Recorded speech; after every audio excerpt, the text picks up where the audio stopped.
Hello, everybody, and welcome to the 17th session of Perils and Possibilities, a Dungeons & Dragons 5th edition chronicle set in the fictional realm of Elysium.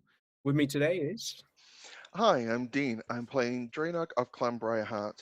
He is a forest gnome and a moon druid. Ooh. Hello, I am Harry. I'm playing Gwyn Tegid Valentine IV. I'm not looking at my character sheet, so I'm remembering this off the top of my head. Who is a Whoa! human barbarian noble, Path of the Fractured. That was very impressive. That was Thank impressive. you. Yeah, I need to remember mine now. Hello, I'm Callum. I'm playing Valkyria Doriu, who's our ASMR warlock with the Pact of the Archfey. And I am Josh. I am playing Degala, our elven monk of the Way of the Open Hand. My And God, who else are you playing today, Josh? Oh!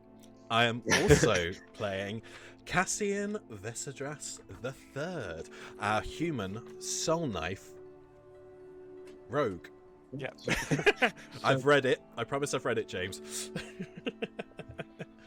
So, as everyone would have noticed, we're currently down two people. They're not with us today, unfortunately, but we've got Josh handling the antics of our dear rogue Cassian.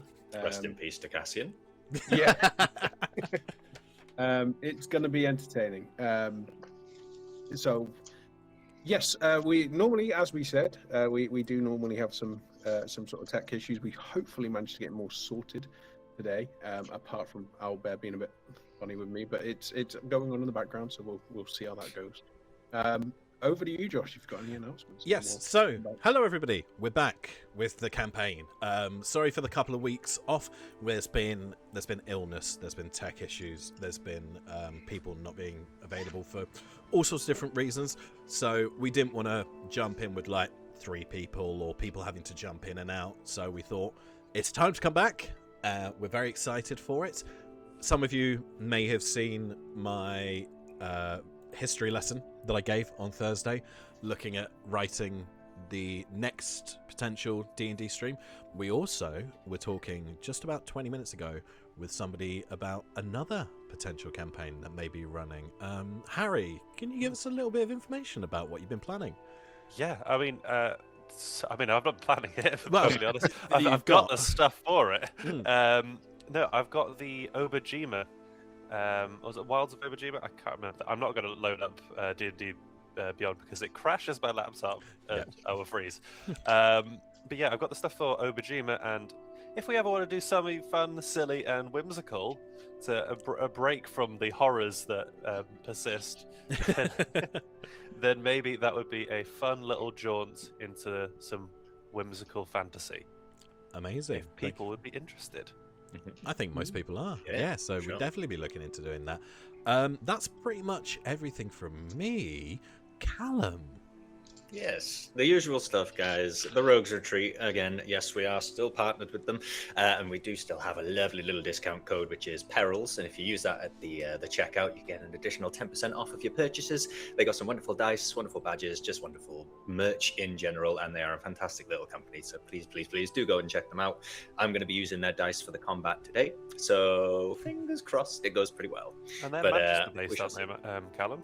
They are, I believe. Yeah. Yes, they Support have local. been, support local for sure. Yeah, they've been doing a lot of little sort of stops around the north and stuff. They've been in Sheffield and things recently, doing various little cons and stuff like that, little pop-up stalls. So keep an eye out if you're around any of those sort of areas as well.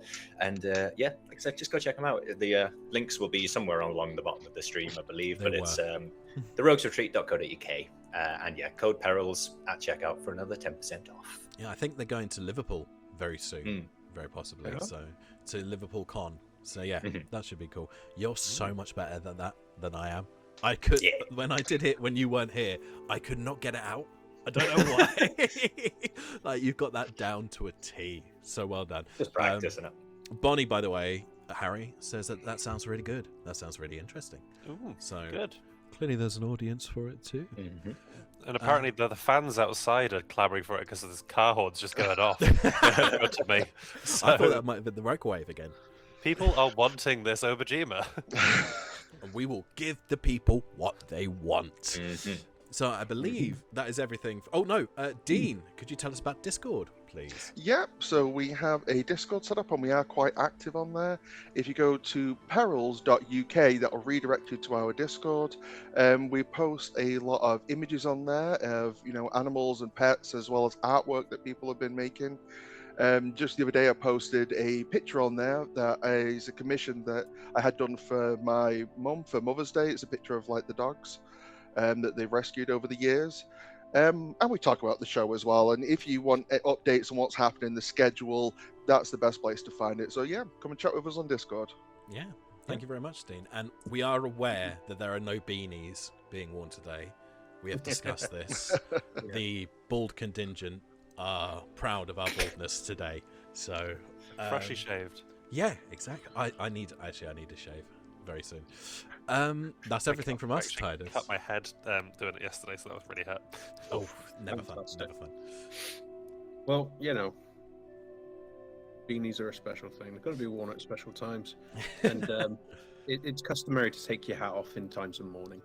Yeah, Oh, I knew that was coming. So, with that, Ominous warning. Yeah. yeah. What we will now do, I believe, it is whose turn to do the monologue? It's Draenog's. Reynolds' time. Yep. Glad someone in that remembered. case, we will do the monologue for yourself, Draenog. Just because we come back for a bit, I'll just give a very, very quick reminder to people that the way we do our recaps, I'll do a bit of a recap afterwards, but the majority of the recap is done by the players in character, with the character recapping on their perspective on what happened on the last session. So obviously these recaps can sometimes be a bit biased, can be a little uninformed, which is the reason why I obviously fill things in the background, any important things that might have been missed or not included in the monologue, because the character wasn't witness to it. And with that, over to you, Draenog. So, as the wagon creaks along the road to Beldron, I find myself in a strange pack. Dogs of noble breed, hounds of war, and a fellow fox. Draenog will glance over at Dagala. He thinks himself a revolutionary, seeking to break the Scholar Arcanum from within, though his own kind would call him a Feltor. It means traitor, because he's working with the witch hunters. As the wagon is going along the pathway, there are little shrines, road markers, and Draenog just kind of scoffs at them. These tall animals and their ignorant devotion to the 8-1. And he'll just climb in back into the back of the wagon. He'll start thumbing through his herbalism kit, and he'll take out a familiar licorice root and just kind of gnaw on it thoughtfully. Of course, I have sympathy with the elves. Their lives have been stripped from them, their homes, their trade, their dignity, forced into the ghettos of the alien age behind tidy stone walls. It's a cage like any other, though little can be expected from the humans. I mean, they are the ancestors of the Shadowland barbarians.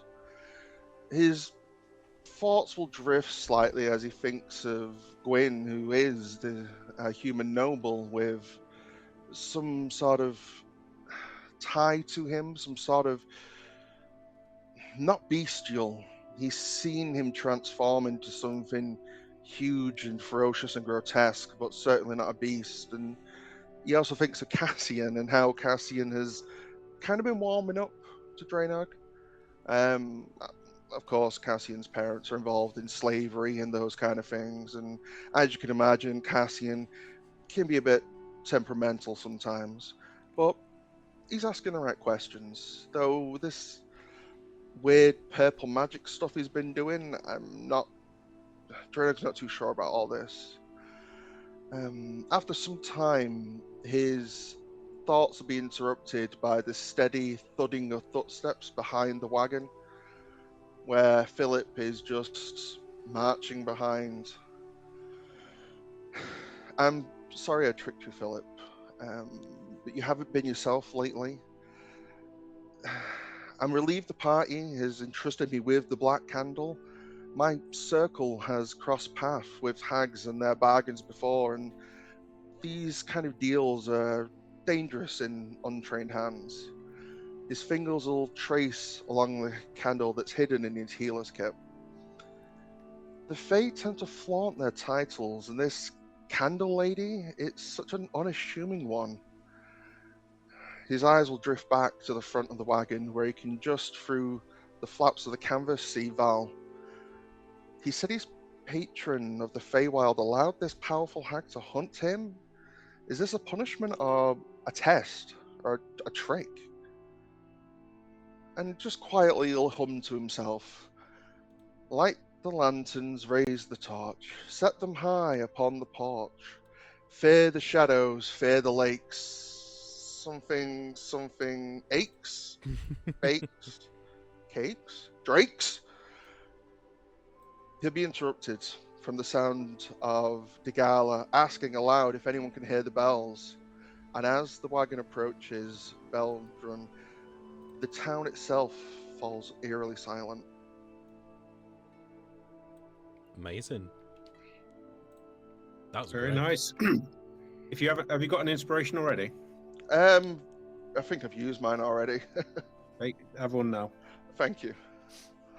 Fantastic. So, although enough time hasn't passed, I still need some rolls from people. Oh. So, one of you. Secret background tables. Can one of you roll a d20 for me? I think I did it last time, so somebody else go. You guys go for it just because do it, I yeah. am adding the battle map in to Okay. the stream. I'll do it. Just a straight D20. Yeah. 14. 14. 14. Thank you. Okay, so that's the only roll I needed. Oh. Oh. That's not concerning at all. How many of those monsters So- we have to beat? So, Try and understand. while, That's what- as was touched on before,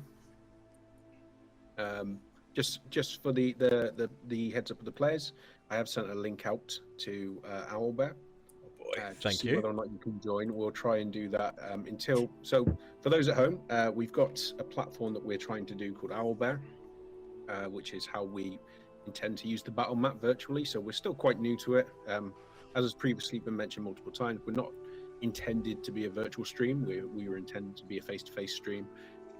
Circumstances have kind of put us unexpectedly into this situation, so we're trying to acclimatize. One of the things we're trying to sort out is Owlbear, which was why my attention might have seemed diverted so far, because I'm trying to get it up and running. However, while they've got that link and trying to join, we're going to see, just going to give a bit of a recap on myself. So if everyone can just try and rejoin that, just while I recap everyone.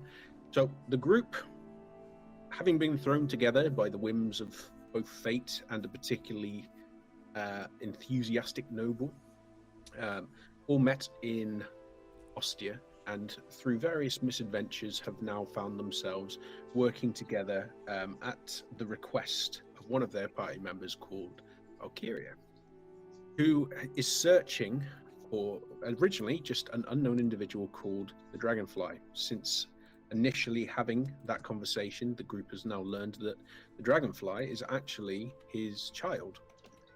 No further names and information have been provided, because with the ancestry of the Fae being quite prominent for this particular individual, names are powerful things. So quite blindly, the group are kind of mustered together with the hunt for this individual, simply known to them as the Dragonfly.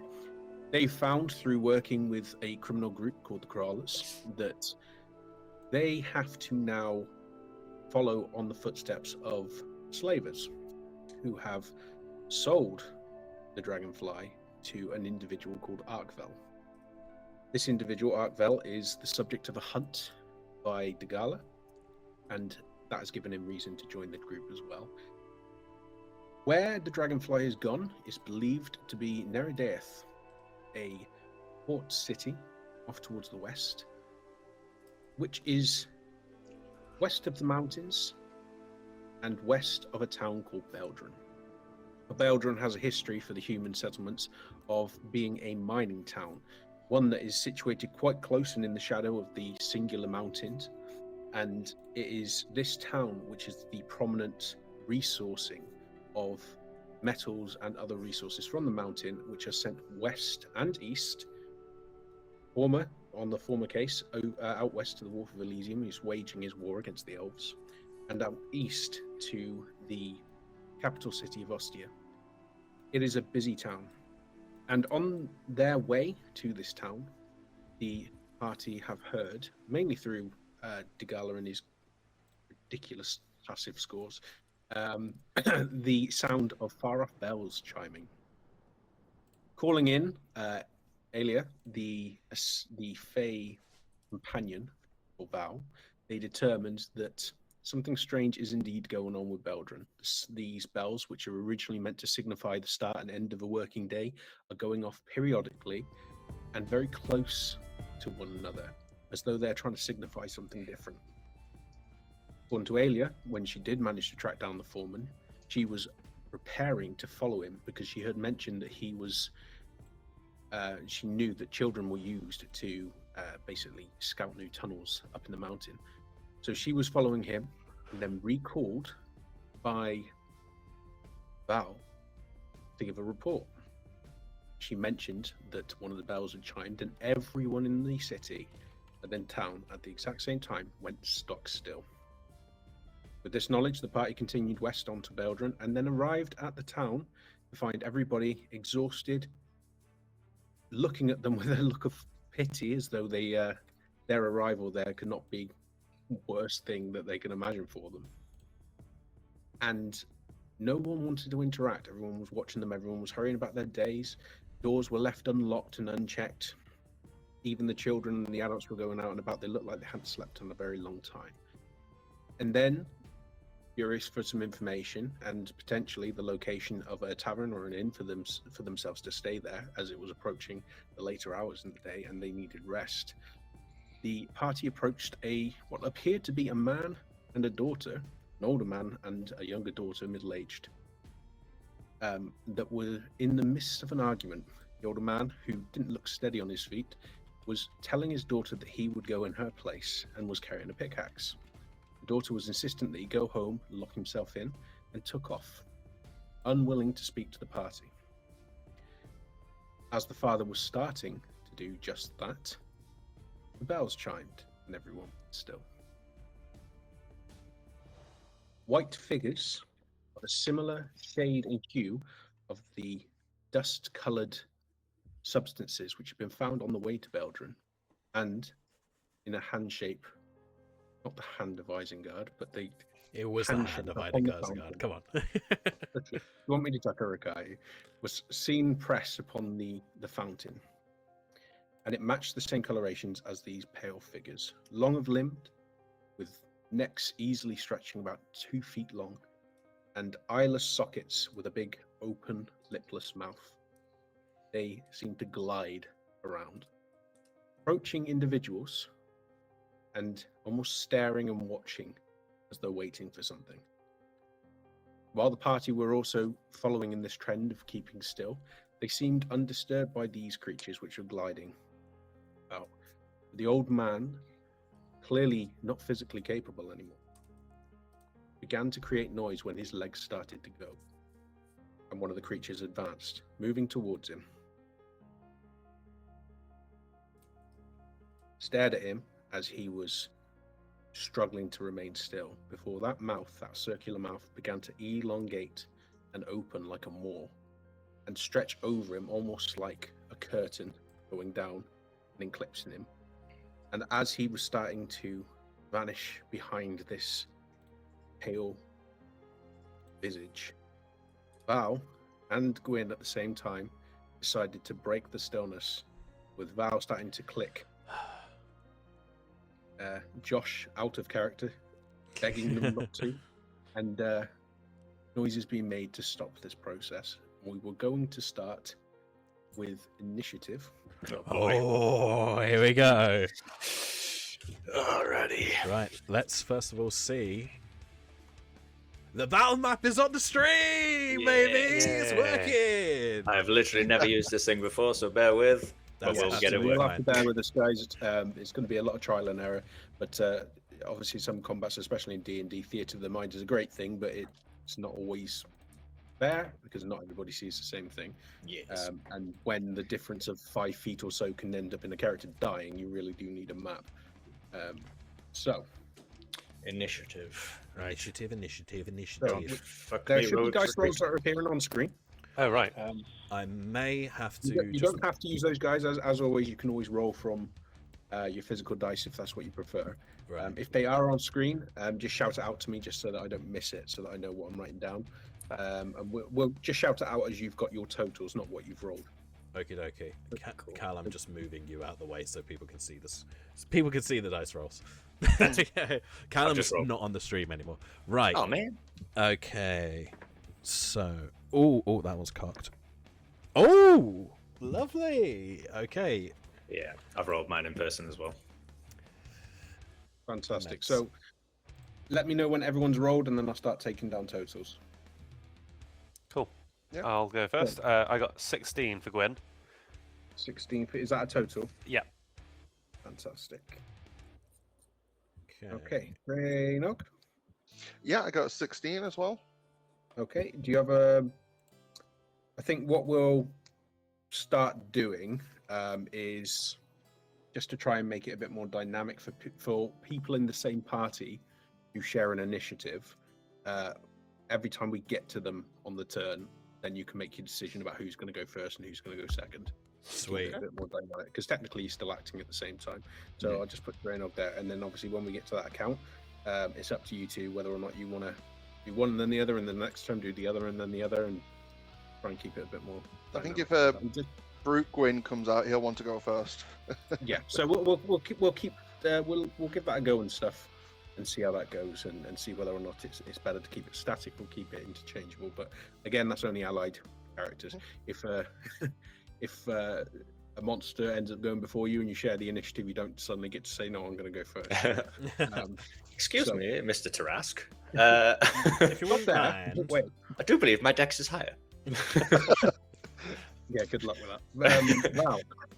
Val. 19 for Val. 19. Okay, so we will take down, just so that we don't forget them, I'm going to roll. Okay.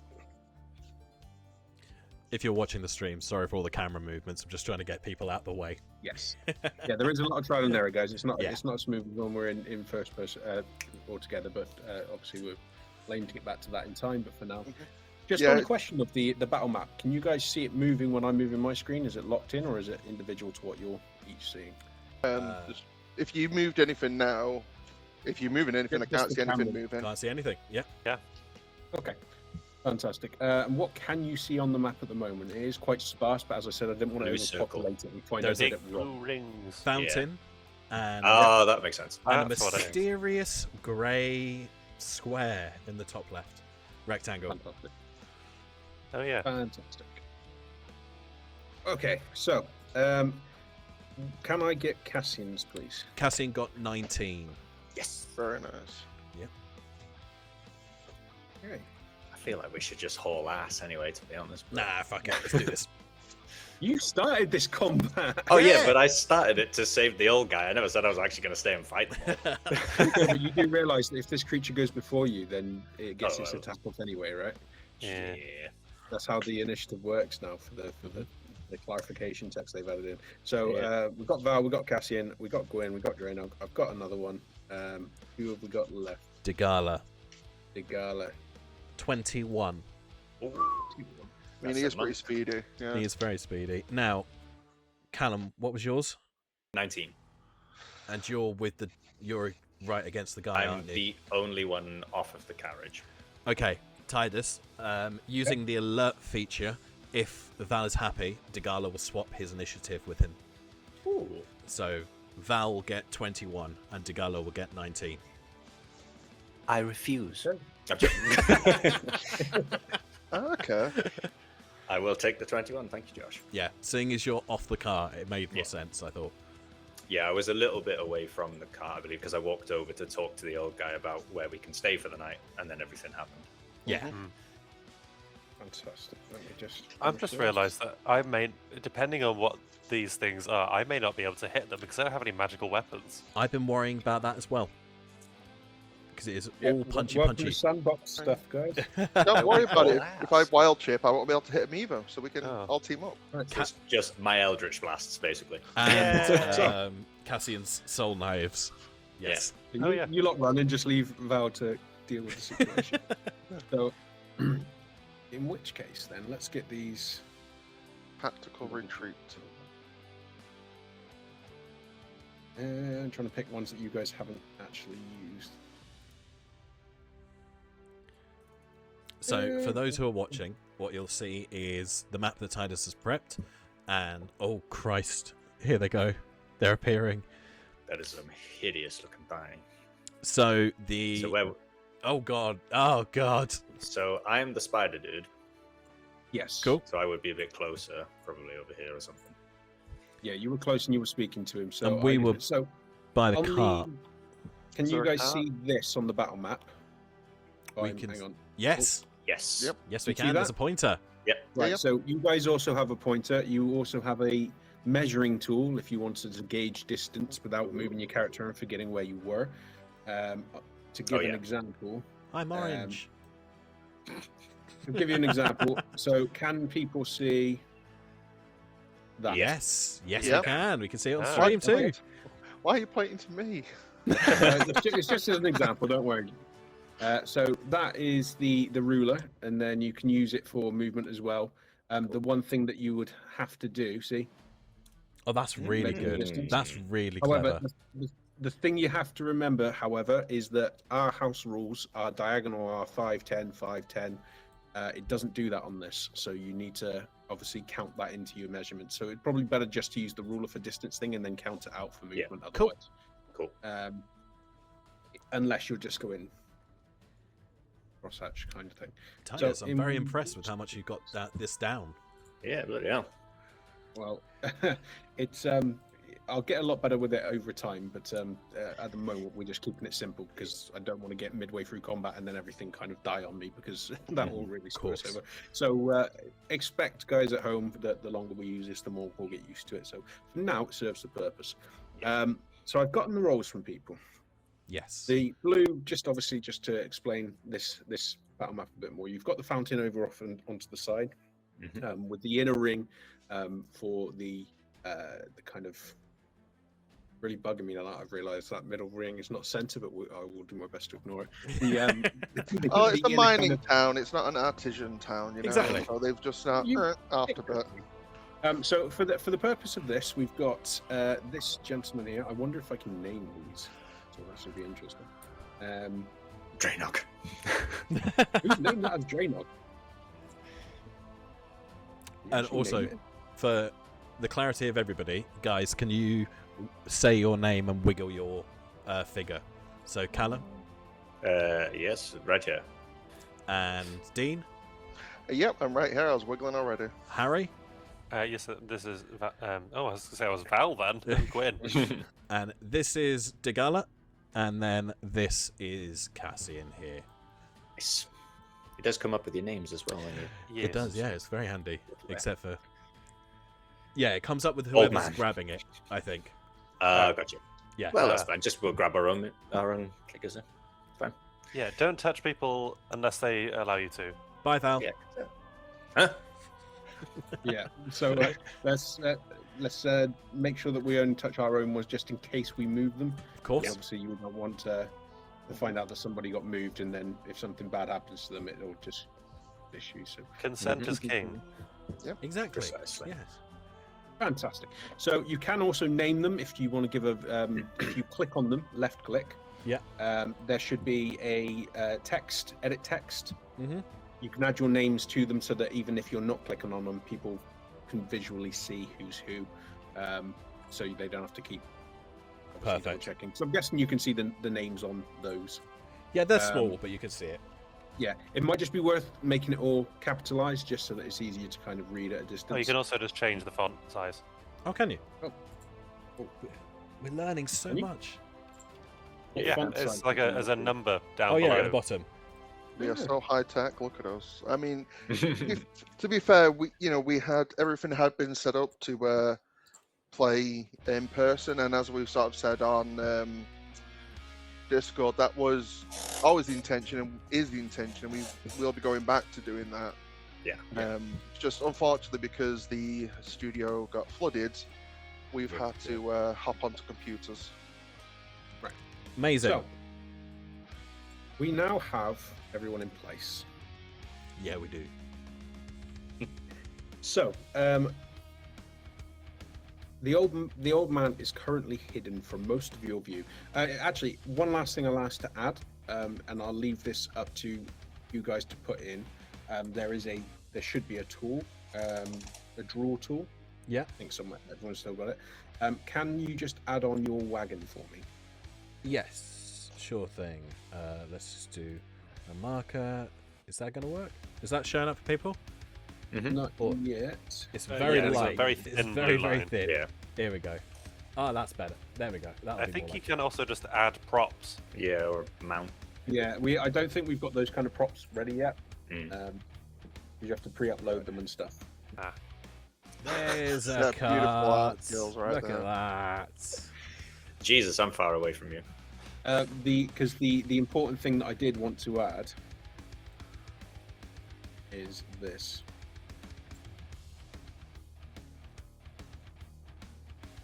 Oh, Oh yeah, the horses. the horse. Oh, the horses. Oh, shit. Big the horse. horses. Or the warthog. Oh, yeah. I'll let you name which one's which. There,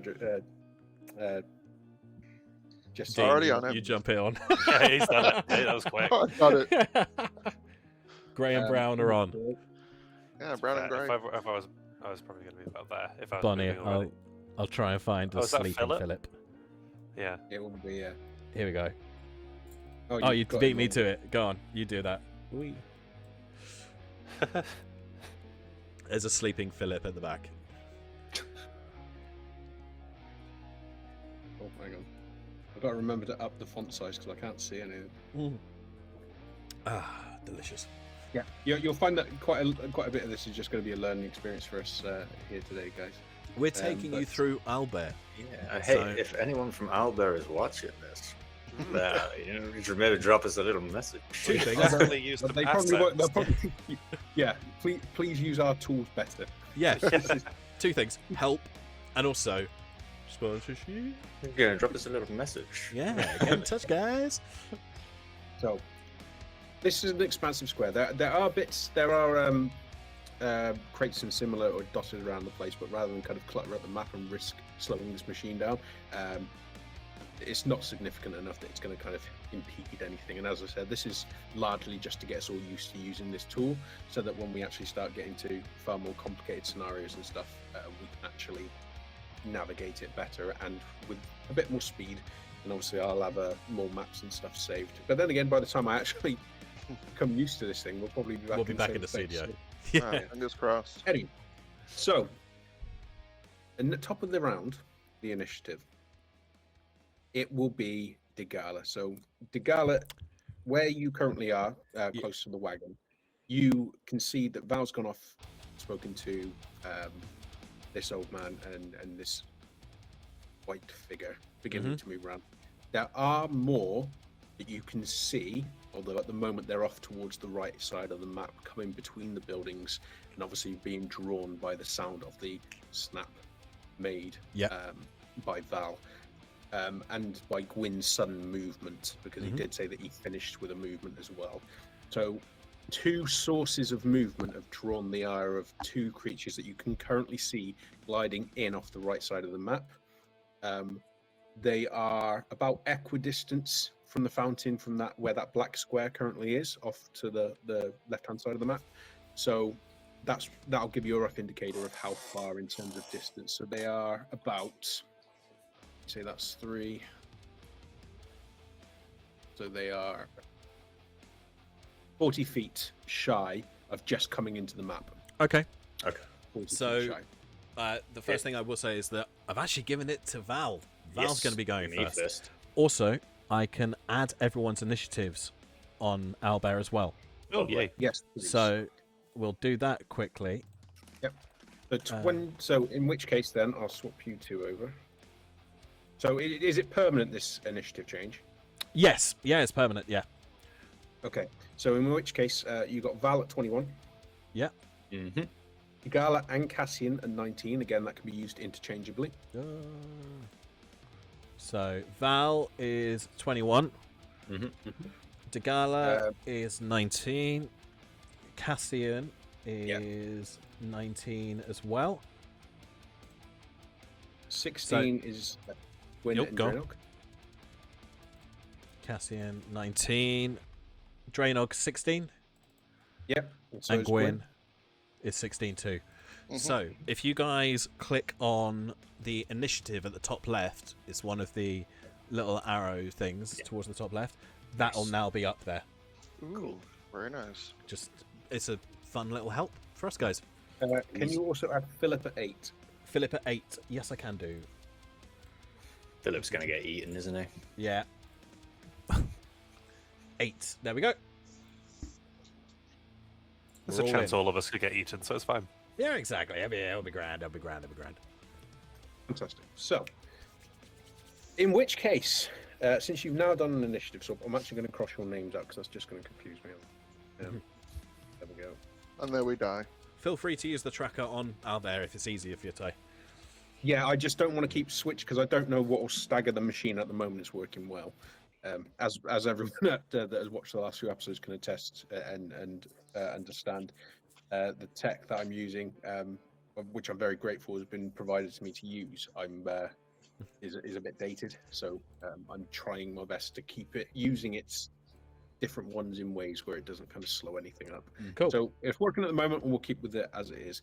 I'll use the initiative I've got on my page because I've also got other notes rather than referencing to different places, but it is useful to have. Thank you, Josh. No worries. So in which case, Val, you will be going first. This creature is large. Aside from the fact that the long limbs are giving it that kind of a distorted effect, one thing you note now that you are closer is they are not symmetrical. And that plays with your mind now that you can see it. One of its arms is slightly longer than the other, and one of its limbs, one of its legs, although they both hang above the ground, one's toes almost seem to brush it, while the other one is almost like a foot up. Oh. And the way that its torso is, it's almost like its torso has been made symmetrical and then jarred. Okay. So nothing about this creature seems to match one side to the other, and that in itself is very disarming. Although you only caught a glimpse of its face, you did note that that is probably the only part of it that seemed to have some sort of symmetry. But then again, while it was kind of moving around, you were doing your absolute best to remain still and not shift your gaze onto it. So how close that is to accurate, you're not yet sure. Yeah, it was right in my face at one point, I believe. Yes. Yes. So, right. What are you now doing, Val? You are very close to it. You are 5 foot away from it. Yes. So, you said it just has like a ginormous, like open mouth, essentially as well. Yeah. The mouth itself is probably around that wide by default. Okay. It is now elongated, and then it scooped its head and jaws over the top of this figure, over the old man. So at this moment, it is probably covered his head and his shoulders. It's not fully drawn him in, and which you're guessing is potentially why the old man is remaining so still, or trying to remain so still, rather than just screaming out or trying to move. The creature hasn't yet attacked, but it is on the verge of doing so with him. So when it gets to its turn, it's probably going to finish what it's doing. So you've got time to intercede because you've got a higher initiative. So what are you doing? I am going to attempt to pop an Eldritch Blast into its big fucking open mouth. Yes. Fantastic. Right, give us a description of that, and then go ahead and make your attack roll. As some people might remember from the very first session, actually. So as Val brings his left arm up, his fully bandaged arm, there's like a ripple of sort of green energy that kind of goes from the shoulder shooting down. And as he flings it out from his fingertips, it's like not like a sickly green energy. It's more of like a kind of like a foresty sort of green. It doesn't look gross. It looks kind of like it's a nice color. It's a good color, a very, very sort of floral, fey, foresty green. And he'll just sort of fling it out from his left arm and see what happens. Ooh. As always, guys, make sure you're letting me know damage types. If you don't, I will work on the assumption it's to the creature's benefit, because I don't want to make combat encounters unnecessarily easy, because I know that resistances and immunities are a big part of challenge ratings and the rest. Yes. So just please always get into the habit of telling me what your damage types are, and I will endeavor to do the same. Yes, and just to clarify, I don't have disadvantage within melee range because I've got Spell Sniper now. Fantastic. I mean, Nice. given... Yes, that is a good point. Excellent. In which case, yeah, its AC will be counted as normal, and you've got no disadvantage on the attack. So, Yep. What did you roll? I rolled a 16, so that would be a 21 to hit altogether. Yeah, that hits. So roll your damage for me. Yeah, and that is that's a 7 plus 3, so that's 10. And then I also have Agonizing Blast, so I have my Charisma modifier, so that's 13 points of force damage. Ooh, very nice.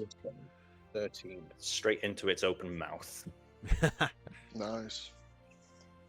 So as it begins looming over, this blast, in which follows moments after this click, the socket, this empty socket, almost seems to slide to one side of its face as it looks towards you without moving its head away from this creature.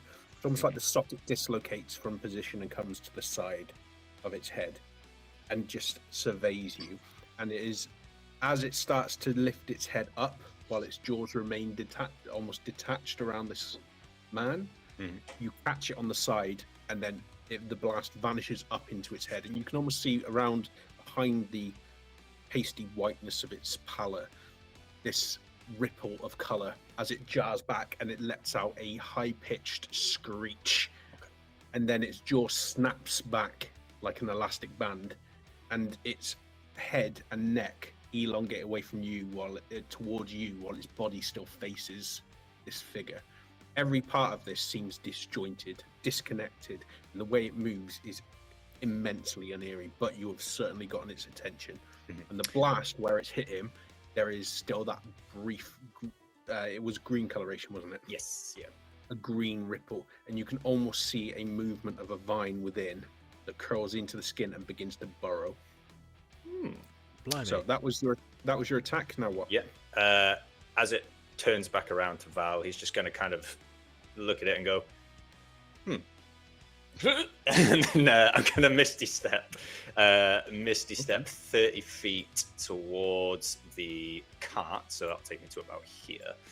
Yeah, do it on your marker though. Yes, so it was about there, I believe. Perfect. Yep. And as part of that action, because it is a bonus action for me to Misty Step because of the Steps of the Fae, I'm going to use the Taunting Step ability. So the creatures within 5 foot of the space I left need to make a DC 13. I think it's Wisdom. Let me just double check. Was it within 5 foot? It was. I was within 5 feet of it, I believe. Or was it in 10, actually? It might have been within 10. No, you were in. You were 10. Yeah, you were within Oh, 5 no. feet of a space where you could melee it. Gotcha. That's fine. Ignore that That's bit good then, to know. that's fine. So I'll just Misty Step over, and then I'll use my movement to sort of climb back onto the cart. Give us a description of what that is. The Misty Step, sorry. All of it together. All We're of it, just trying to. I'm thinking for the Spotify listeners. So Val's Misty Step, it's basically, he kind of takes a step forward, but before his foot touches the floor, he kind of just vanishes, and just where the space that he left, there's almost like a slight grassy sort of patch that kind of appears out the floor and then just sort of fades back in on itself, and he sort of just reappears in a flash of green energy, pretty much next to Cassian, now on top of the cart, and he's just kind of going to address the others and just say, should we stop moving? Should we get out of here? What are we doing? And he's just going to kind of on the cart and wait for whatever happens next. Okay. What is your... Well, actually, it wouldn't really matter. You do note that when you've moved and reappeared, even when you've stopped moving, its face is turned towards you, and it is beginning to lurch forward as though it's about to almost sprint without actually touching the ground. It's almost like in a sprinter's curl ready step, as it's about to bound forwards. It's with regards to the description, it's just to try and keep things as visually affecting as we can. For that reason, although I'm trying to get myself into the mindset of giving more inspiration out in general, I'm really going to try and double down on giving inspiration out during combat. Cool. So do your best in terms of descriptions, just so that everyone's got something to kind of visually kind of put into place, and that will help remind me to give inspiration out. Obviously, I'm not just going to start throwing it out because it's going to disturb the mechanics of the game, but it will help keep it in mind for me. So in that case, you've misty stepped, you've done your attack, Moved, you've come to the side of the wagon. Yep, that's everything. So if I can get on to the wagon, so I misty stepped to about here, so I've still got 30 feet of movement technically. So I could Wagon's probably about 15 feet up. Okay. Because it would be a 5-foot step to get into it, and then you've got a 10-foot clearance because you've got tall individuals in your party. You can't have 5-foot clearance because he'll be ducked in like this. And you've got multiple bed stacks. Yeah, so we'll say it's about 15 feet high. Okay, so I did where I landed, I moved 10 feet to the cart. Can I just climb onto the top with my last 25 feet? Like onto the actual top of the outside of the cart? You have a climbing onto the side? Well, I want to get onto the top of the cart if possible, so I've got a vantage point around me as well. Unless you have a climbing speed, it would be difficult terrain, I believe. So it'd be 30 feet. Ooh, no man. Then. In that case, then I'll probably just move to the front of the cart. And it's a good tactic to use because if these are melee combative things, having you as a main character is a good move. But you're not going to be able to clear that in the last of your movement. That's fine. Actually, I'll just stay where I am then. That's fine. I'll just stay at the side of the cart and wait to see what everybody else is also going to do. Fantastic. Degala or Cassian, who's going first? Degala will go first, and seeing this old man in danger kind of flashes back and reminds Degala of not exactly the state in which he found his father once, but the vulnerability of his father that he has seen before, and is going to use his bonus action to dash, which is a lovely monk feature, which gives me now 90 feet of movement. Just going to let that linger. And he's going to go 60 foot across and 10 foot up. So I've still got 20 foot of movement if I choose to use it. Going to close combat with the pale one, and we're going to smack this mother in the face. Kind of where it elongated towards where Val dissipated to. He's going to reach it at sort of maximum speed, launch into the air, and kick it around its chops, so to speak. So that is 9 plus, I think it's 6. 9 plus 6. 15 to hit. 15? Yep.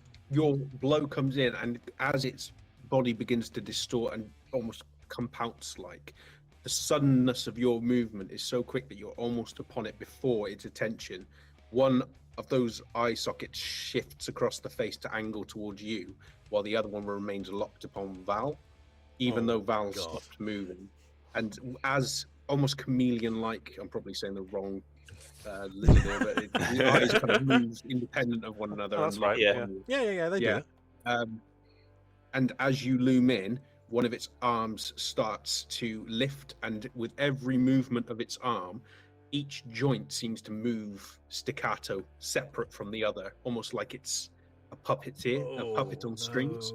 And one thing you do know is that as its arm starts to distend, the elbow doesn't go with it, so its arm seems to elongate as it starts reaching towards you with fingers puckered, almost like it's getting ready to pluck something from your face. And then you are upon it. So now make your attack, do your damage. Okay, so 15 hits. So 15 hits. Lovely. So that's 1d6 plus 4. Ugh. Okay, that is 6 points of bludgeoning damage. Okay. Hopefully that's good. And it Fisty comes with a ghost. Your blows aren't magical, are they? They are not yet. No. Okay. Uh-oh. Your blow comes in and strikes it, and although you feel the impact, it Oh, no. shifts only slightly, Okay.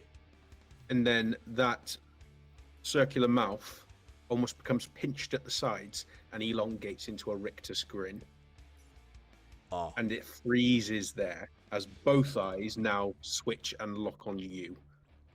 Oh dear. And then the sockets seem to almost leave the placement in the head and elongate forwards. Just two empty holes with almost tunnel-like skin sleeves elongating towards you. I'm useless in this fight. Run away! Are you moving? You do no. start moving. Do I start moving? I've got 20 foot of movement. No, I don't move. I'm going to hold there. For the time being. Okay. That is going to be Digala's turn. And for Cassian's turn, and just for James's sort of state of mind, I'm going to do all of Cassian's rolls on owlbear so that they're documented and it's out in the open. So Cassian has his psychic blades.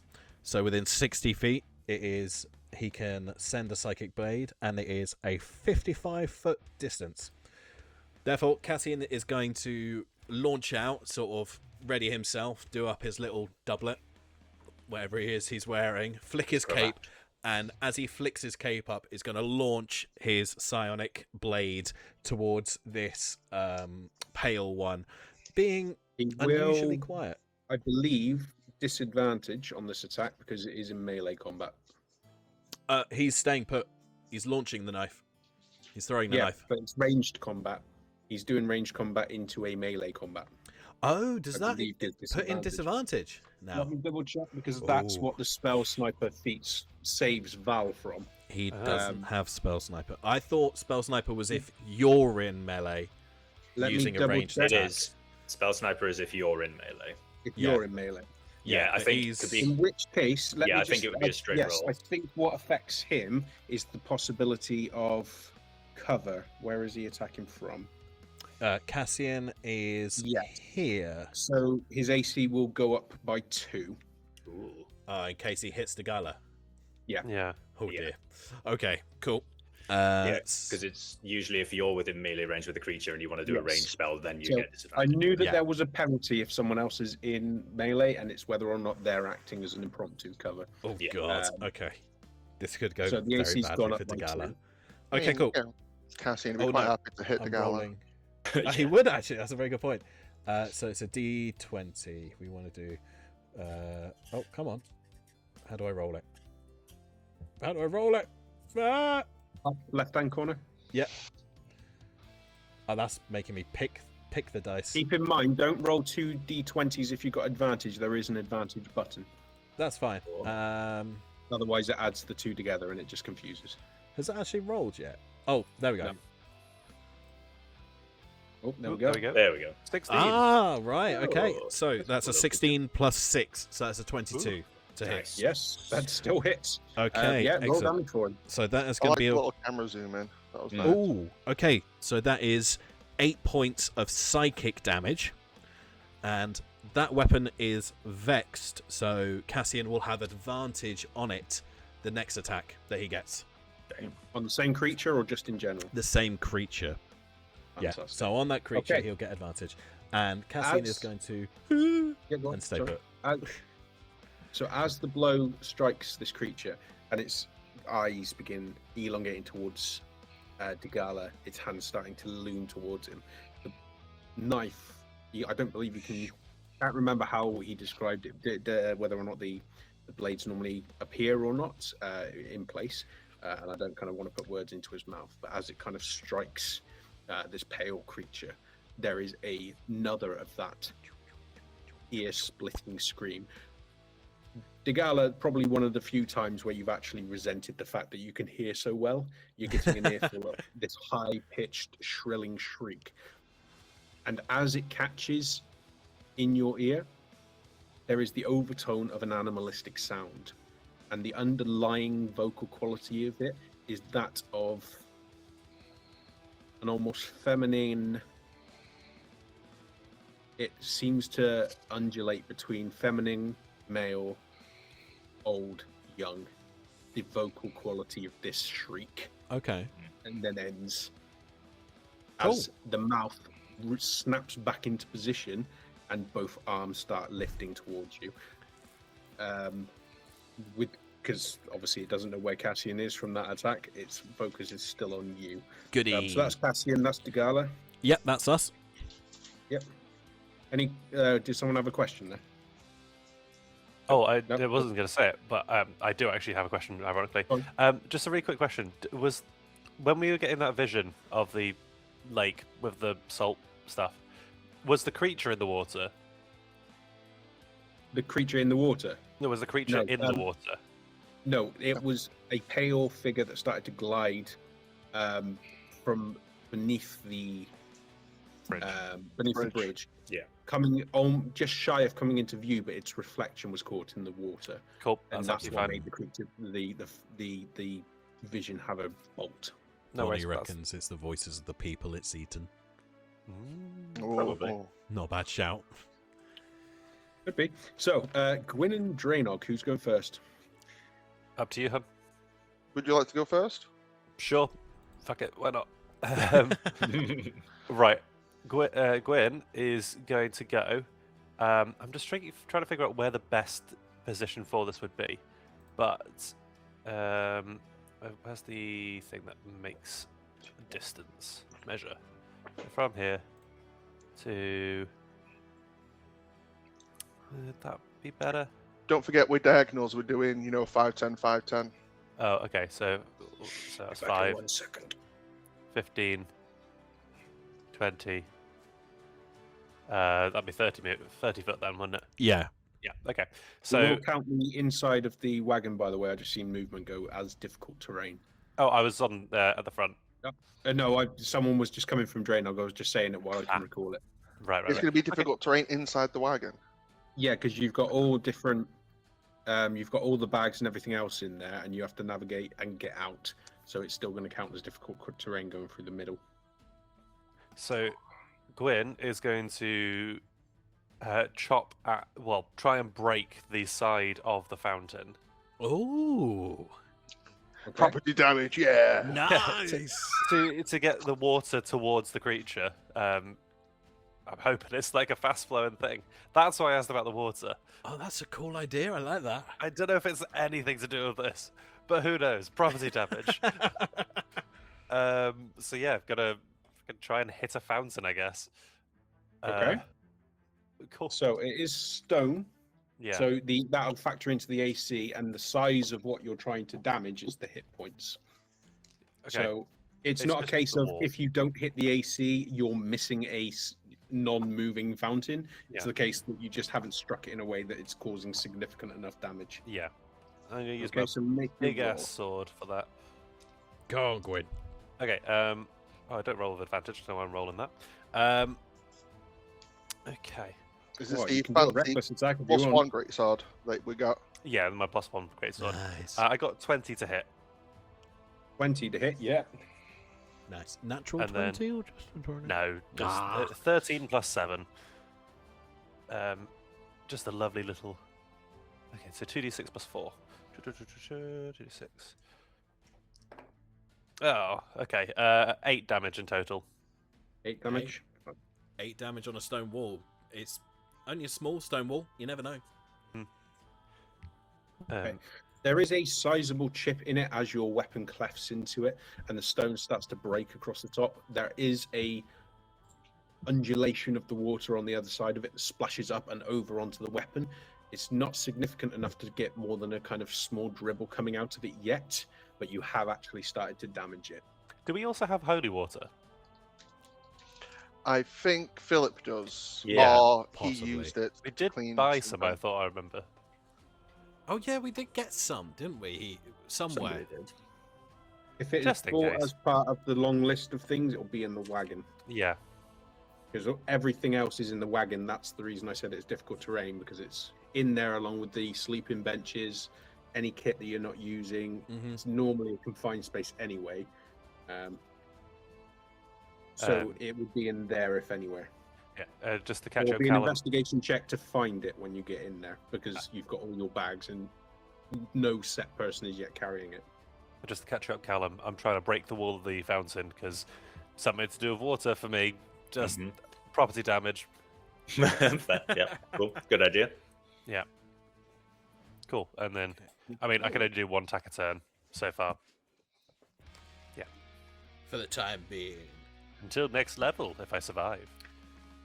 I think that's a big if for all of us at the moment. It's the same with me in magical hits. Yeah. Right. Okay, I've got it here.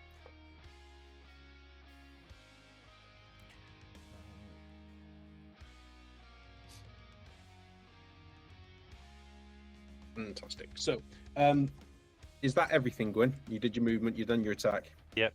That's all I can do. Greenock? Yeah, so Draenor is going to see his friends reacting and running over to attack the Pale One and be like, right, okay. And as he goes, he looks over his shoulder into the wagon, sees it's just full of crap, and he's like, okay, not that way. And he stands up getting ready to jump off the wagon, and then there's that moment where he just looks at the horses, and so he pauses, he pulls out his staff and runs his fingers along the runes, and will cast Speak with Animals to say to the horses, I've got to get rid of these spell slots, they're just burdening me. What? You have To be magic! honest, the horses are moving, are whinnying, and with this creature coming out, they are making noise. You'll say, hush now, large ones. Close your eyes, close your ears. I will take care of the predators. So, Brown kind of looks over at you, and then do a persuasion check for me. Or animal handling if you prefer, or persuasion because you can talk to them. So I'll let you choose which one you want to do, assuming one of them's different. I'm going to go with animal handling because that's a lot Yep. higher. And it's Yeah, animals. so normally it would just be animal handling, but the fact you can actually talk to them means you can interact with them verbally. I mean, my persuasion's a +1, my animal handling's a +6, so... Yeah, that's the best shot. Okay, so that was a 15. Okay. Very nice. That pops up for there we go, yep. So yeah, he's telling them to kind of be quiet and be still, and he's going to deal with this predator. Okay. The moment you say this, as the spell is cast, there you can see as Brown turns his head, and you can see the eyes. The eyes on him and Grey are wide. Obviously, the presence of this creature has disturbed them, but the moment you say this and the tone you say this in, Brown's eyes start to hood slightly, and then he just dips his head and then becomes still. Grey is still moving, but then just as she starts clopping down with her hooves upon the stone, Brown nuzzles his head across the side underneath her head and bucks underneath, and she starts to slow with the clopping and then stills, and they both stop moving. Yeah. Do me a favor. Yeah. Can you roll? Actually, no, I'm going to roll it for you because Okay. I'm rolling their stealth rolls. Oh god. No. If these creatures do speak in the voices of the people they've eaten, they're going to sound like Dagala pretty soon. Oh no. That's the guy's actual voice. It's been a lie the whole time. There's none of this. It's just, oh no, bugger. Okay. So, anything further from you, Draenor? And again, he's going to. There's the moment of him climbing down, and then he realizes it's like a 15-foot drop, and so instead, I'm just going to kind of survey around me. It will only be about 5 foot because it's 15 foot to the top to get on top of the wagon. Because the idea is it will take 5 foot to you to lift up off the ground and actually into the wagon space, which is where you're sat. You're just sat at the front, and then another 10 foot to the very top of the actual structure, which is what he wanted to climb onto. So it's only a 5 foot drop. Okay. He's going to have a quick look around and see that everyone's kind of distracted. and looking in, kind of not trying not to look at the hideous things. And so he's going to climb off the side of the wagon, and his legs are going to bow and snap backwards. His skin will begin to tear, but instead of blood, fur will come out, and he'll just begin to kind of grumble under his throat as he wild shapes into a wolf. Oh, sick! Nice. Love that. Yeah, and so I've used like sort of 5, 10, so 15, 20, 25, 30, and he's just going to start moving his way over slowly, almost like he's stalking this creature. He's just kind of keeping low and moving low. He's also well aware that he's turned in. He said, "I'm going to take care of this predator," and then he turns into a predator. But he needs to be the alpha in this situation. You need to call him Blythe now. I think it's Blythe. Wolf in Welsh. Bonnie will be able to confirm. He's no longer Hedgehog. He's Wolf now. It is Blythe, yeah. Yeah. If you've played Elden Ring, you'd know. Oh yeah, of course. Yeah. Yeah. Fantastic. Okay, so as Draenog shifts and begins to move, it's a good thing that you managed to pacify them, because seeing you shift into a horse before was one thing. Seeing you shift into a predator animal was probably something else. With them staying as still as they are, they also don't catch much. They certainly catch a scent, because you can tell from the flaring of the nostrils and the fact that although Grey was initially hesitant, Grey is actually stock still. Absolutely stock still. Brown shifts very slightly as you move past the scent of this shift catching him, and again, you don't smell register as human fully, but they both still do their best to remain still as you break off and start moving towards this pale creature. Yeah, that's me done. Yeah, okay. So Gwyn's gone, Draenog's gone. Right. Felipe. Well, we don't know. It might be the pale one or the old man. He pulls out the Yeah. candle. But there's also is it another one coming from down the road or something? There's a two, I think. Okay. Yeah, we don't know how hard they hit yet. I think I'm about to find out. Yeah. I've got 27 hit points. I'm at max. Oh boy. Look, when we went against those kids and they punched people, it took down the strength. Oh, yeah. I've got loads of that. It's fine. If Well, these These aren't now, yeah. shadowy. Those kids were shadowy. Yeah, those were shadowy. Draenog's brain is still, this is like the parent version, even though Yeah. Yeah. yeah. More Maybe these corporeal. things. Yeah, Oh, maybe God. these things Oh, increase God. your strength. Who knows? What? There's something happening on Albert.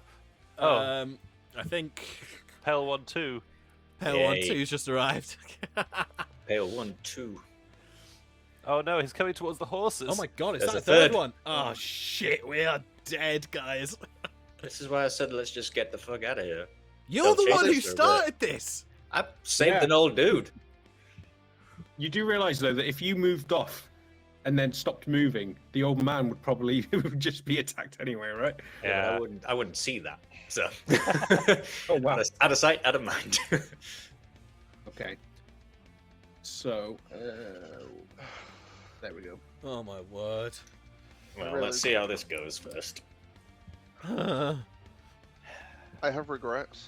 Oh boy. Do you- Yeah, As you begin splintering off and moving, it is a testament to your persuasiveness, Draenog, that as the other three begin drifting between the buildings and out onto the square, similar to the first, ununiform in symmetry.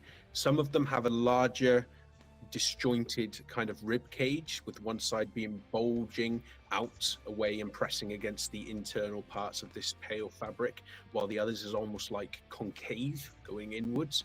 Other ones have a longer head, longer jaw, and another one that comes around the corner almost has no neck to speak of at all. They are very non-matching in their appearance, but they are all horrific, and they all are uniform in two senses. One, the pale pallor of their skin. Two, the fact they have no eyes and an open, lipless mouth. They all come forward, and their attention is immediately drawn towards the movements of Draenog, the hammering of Gwyn upon stone, and the sounds and movement of Degala across the far way. Well, now there's two coming from the other side. There's no point in me breaking the stone on this side. It might slow him down. You never know. So, as you are moving towards, or rather, as they are moving in, it would have taken their full turn to reach the threshold of the map. As I did mention, they were 40 feet clear of the map. Yeah. So they've just come onto the edge, and that will be actually. I'm going to make them dash. Can't do anything else. Yay. Oh, great. Yeah, lovely. Well, dashing's not something that only monks can do, Josh. On a bonus action. Surely they have half movement speed for being so Gross. not symmetrical. 10, Limping. 15, Shit. 20, Not the 25, horses. 30, They're expensive. 35. Well, the horses are being quiet at the moment, so they are going for they're going for Draenog. Good, yeah. That was a good shout, to be fair, Dean. That was a very solid shout. By the way, to they those... can go through the water. Oh, go on. No, To those they're watching... hovering- I'll describe this in a second. Okay. They're hovering over the water. They are Hovering not over making it. contact Okay. with the ground wherever they're going. Cool. Okay. To those watching, I'm aware that the cuts are a bit all over the place between the roleplay screen and between the battle map. I'm also getting used to live editing this, so if Might it as well seems just- a bit all over the place, apologies. Might as well just keep the battle map on for the most of it. Yeah. As they breach the edge of the square, drifting over the top of the debris and the crates, the kind of litter, strangely enough, the eastern side of the square rather than the portion you're on, so that explains the absence on this map. Convenient that. It starts to drift up and over this fountain. None of their body makes contact with the water as they drift over, so there is no yet any sort of evidence either for or against whether or not they are affected by the water, but they are not Okay. making contact with it. As they came onto the threshold of the square, like the first one, and this is perhaps one of the similarities in movement, if not in appearance, they almost seem to coil in like a tightened spring, with their attention divided on singular people, those eye sockets shifting around the face, even as the head itself remains still. And then they lock upon a single person, and then that spring uncoils, and they almost glide sprint at speed across the threshold of this clearing, beelining for particular people. One goes around the far side of the fountain with its gaze solidly upon Gwyn. The other one is also making towards Gwyn because, well, it's Gwyn making the loudest sound. He's hacking away at stone. The other one is making towards the wharf, which is making, I believe you're going at a slower speed. Yeah. As it starts to prowl towards the initial pale one, the other starts gliding soundlessly after the wharf. As it starts moving, its arm just reaches out and distends as though it's reaching for the tail end of Draenog. Now, that's their movement. We'll deal with the first creature. Its arms were reaching towards Degala. I don't remember that. I do. Okay. enough. Thought they were What is running away. your AC? AC is 18. Okay.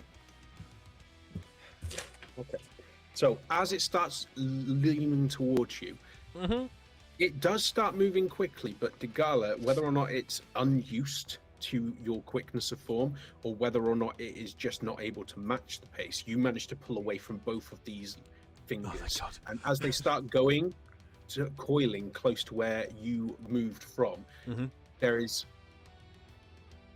almost like a kind of like a sensation of pins and needles across the cheek.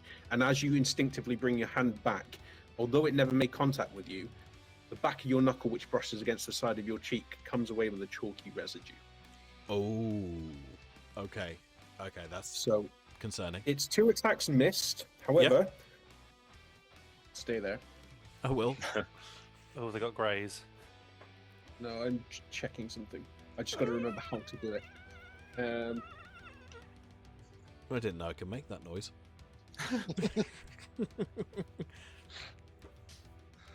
That's one of the many voices coming from it. That's not what I need. Where are you? There you are. As I said, guys, I am getting used to this, so just bear with me.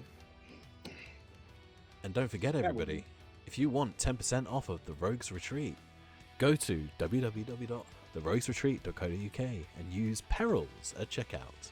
It's great. We're all using dice, and we're not dead yet that we bought from Rogues Retreat. So, We're oh my all god, using what dice. the fucking hell are you doing? Ah! I'm Oh, checking that's distance. Oh no! Not that we need to yet, but I'm Not a getting it code. ready. I'm not in the splash zone. Okay.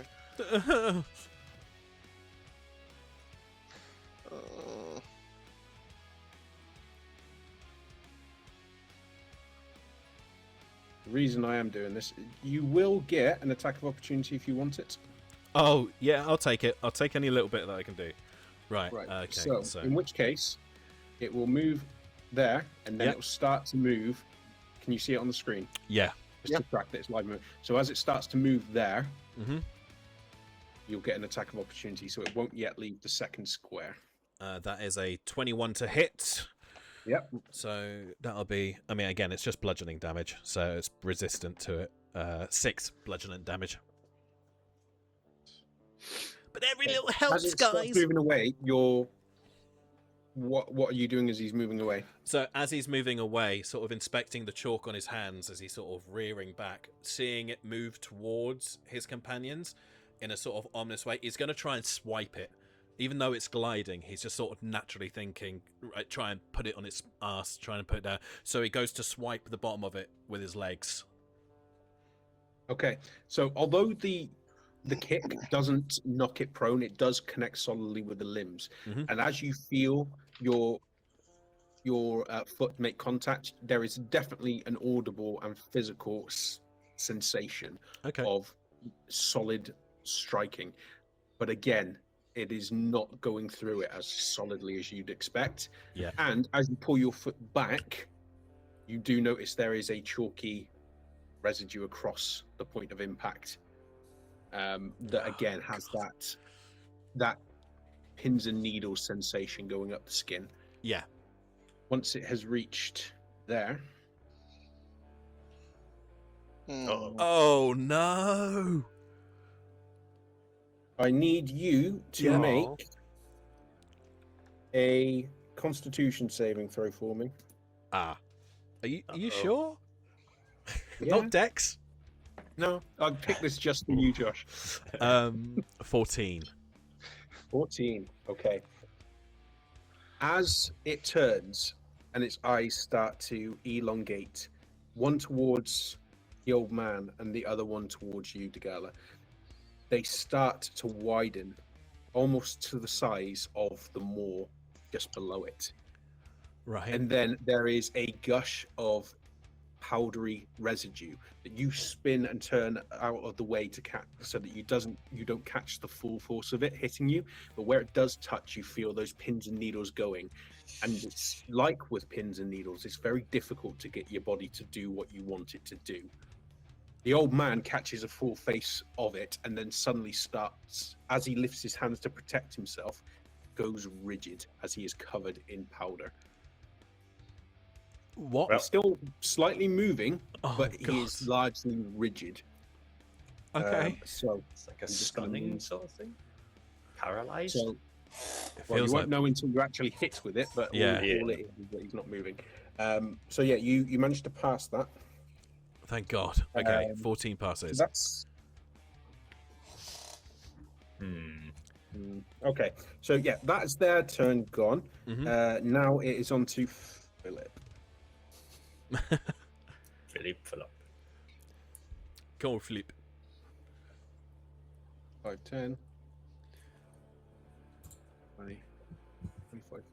I'm trying to think of his speed. It was 30, wasn't it? So, yeah. So Did he? No, it's Exhausted, 25. it? Because Yeah, yeah, that's it. exhausted. Yeah. Oh, That's a good point, 25. Harry. That's a really good point. Is he Right. 2 points of exhausted or? I think He he's would have only one long now. rested. Yeah. Yeah, we've had a couple of yeah, sleeps. okay. Noted. Is he stealing our wagon? As he starts to barrel through, he opens the flap and looks out, and his gaze goes round, and he looks off towards the area where everyone's moving. Let me just check something. Oh God, Jesus! He's going to light the candle. He doesn't have it. By the way, I have to say that Albert's working pretty well. Actually, It looks I really don't- good, yeah. it's coming really well. It's very I handy. mean, I've used Roll20 before, and I've used Foundry, but yeah, this is holding up really well. Yeah, and it's going live. There's no issue. I mean, if there's any issue with people watching, let us know. But from what I can tell, everything's showing up. It's lovely. Awesome. And we got some rocking music in the background, very quietly, by Alexander Nakarada. So, as he comes out, he dips back in. And then he re-emerges. And where you've got the two lanterns, starts sparking them with a whetstone. And as he sparks the top one, the wick starts to blacken. Mm. And then he turns to start to do the other one. Oh no! Does he think I'm that gonna get those are the black candles now, or Maybe did he he does. just make the I black think they're candles? becoming the black candles. We just leave him to his own As devices. he lights the lantern, it's the wick inside starts to turn black. Well, The that's- wax. The wick you'd expect to turn black. Yeah, it's I fine. mean, the No, wax turns black. The wax. Sorry, not Oh. Oh, that's less good. Okay, Yeah, yeah, no, that's not. The as wick's good. like the string, or yeah. yeah. Well, I think I we're a knew little what I bit meant. preoccupied to Everyone notice else- what he's doing. Yeah, So. yeah. I'm I've gonna been get- saying that for sessions, and no one's told me that. So, yes, retroactively, I always meant the actual wax, not the wick. Cool. Anyway, so that'll be his turn. Right.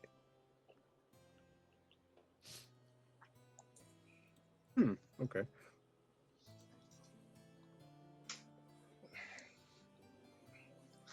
So yeah, Philip's moved into the wagon, and now he's positioned himself to start enacting the poem. Oh, son of Yep. a bitch. As he is doing this, there is the sounds of screeching further into the town, Oh God. preluded by the sounds of screams, which are instantly snuffed out. Oh, okay. Cool. Now, fine. back to the top of the round. Turn 2. Oh boy. Val. So I imagine I would have heard when Drainog speaks with animals. Do you speak in common, like we can hear what you're saying, but obviously we just can't understand the horses? I imagine. He wouldn't have said it in common. He would have said it in Gnomish, knowing I speak Draenor. Gnomish, so I'm good. Well, there you go. You would have heard him. 'Cause Cool. to him, that's his tongue. Yeah, Yeah. gotcha. Gnomish that's is fine. more normal for him. Yeah, that's fine. I was just more wondering whether Val would have heard you telling the horses to sort of stay still. So that's cool. In that case, I know that these things are obviously attracted to movement and sound. I don't want to draw them closer to the carriage, so Val's going to move away a bit. So he's going to go 5, 10, 15, say 20 feet. Nice.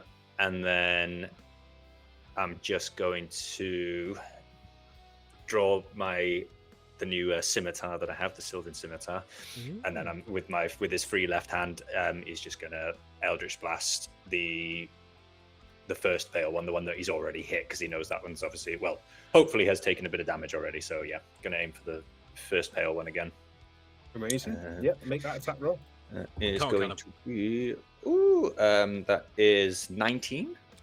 Very nice. 19, yeah, that hits. Roll damage. Sweet. Damage. Not as good this time. 4, 5, 6, 7, 8, 9. 10 points of force damage this time to the same original target. As it strikes the creature, as its attention is still on Dagala and the old man, letting out that plume of powdery substance and hitting the old man full on and just kind of skimming the side of Dagala as he twists out of the way. His attention is not on you as that blow comes in from the side, and where it strikes it, it almost seems to shift and shunt to one side, and those open eyes, those blackened holes, snap back, and the almost like the kind of tunneled skin snaps back into the head as its attention now shifts away from the Gala and the old man and fixed solely upon you. It recognizes the blow that it got struck with the first time. It now fully remembers where it's come from. Its attention is firmly back on Val.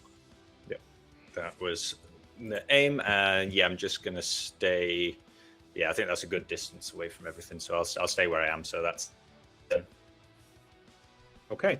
Sweet. In which case then, Degala or Cassian? Who's going first? Degala will go first, and he, seeing what this pale one has done, again, he's going to move towards the same one that him and Val have been dealing with, not really focusing on what's going on around the other side.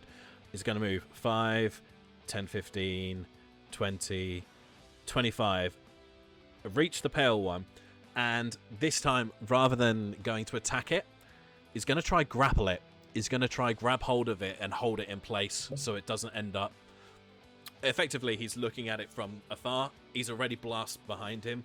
If he can grapple it and turn it away or something along those lines is what he's going to try and do to try and keep that more facing away from the rest of the party. So he'll grapple. I have to make a melee attack to make that work first of all, which is a 18. An 18? Beats that its strikes DC. So it's now grappled. It must succeed on a strength or dex save, which is a DC of 10 plus my strength bonus. So DC of 14 because I got 19 strength because of those gloves, baby. As you latch onto him, its neck elongates and its head twists and turns and looks down on you. And then its body seems to slip inwards, and as your grip tightens, it expands beneath you, its rib cage disjointing and widening, and as your arms get wider, it slips up and out. It is immune to being grappled. Okay, so it's resistant to non-magical, and it's immune to being grappled. This is a great monk fight. You've done it, Titus. You've done it. Your least favourite class, you finally got him. No. You're you do have uses. That's okay. All right, that's fine. In that case, that was my action. You've never tried to grapple anyone before, so I honestly didn't think that would come up. But I was just looking at the stats, and I was like, It's okay. What I'm going to do instead is I'm going to use my bonus action to use a key point, or actually a focus point, as it's said now, and I'm going to flurry of blows. So that gives me 2 attacks on it, which will be 17 and 7. So okay, one the of them first hits. one strikes, the second doesn't. Okay, so the first one is that would be 11 points of bludgeoning damage, and I'm going to I'm not going to push it.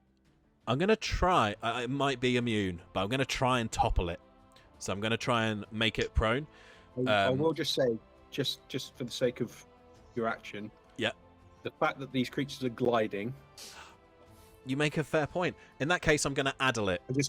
I mean, the grapple one you wouldn't have known until you've done it. Yeah. But just to save you from wasting your action economy, Makes the fact sense. It's gliding suggests you're not going to be able to topple it.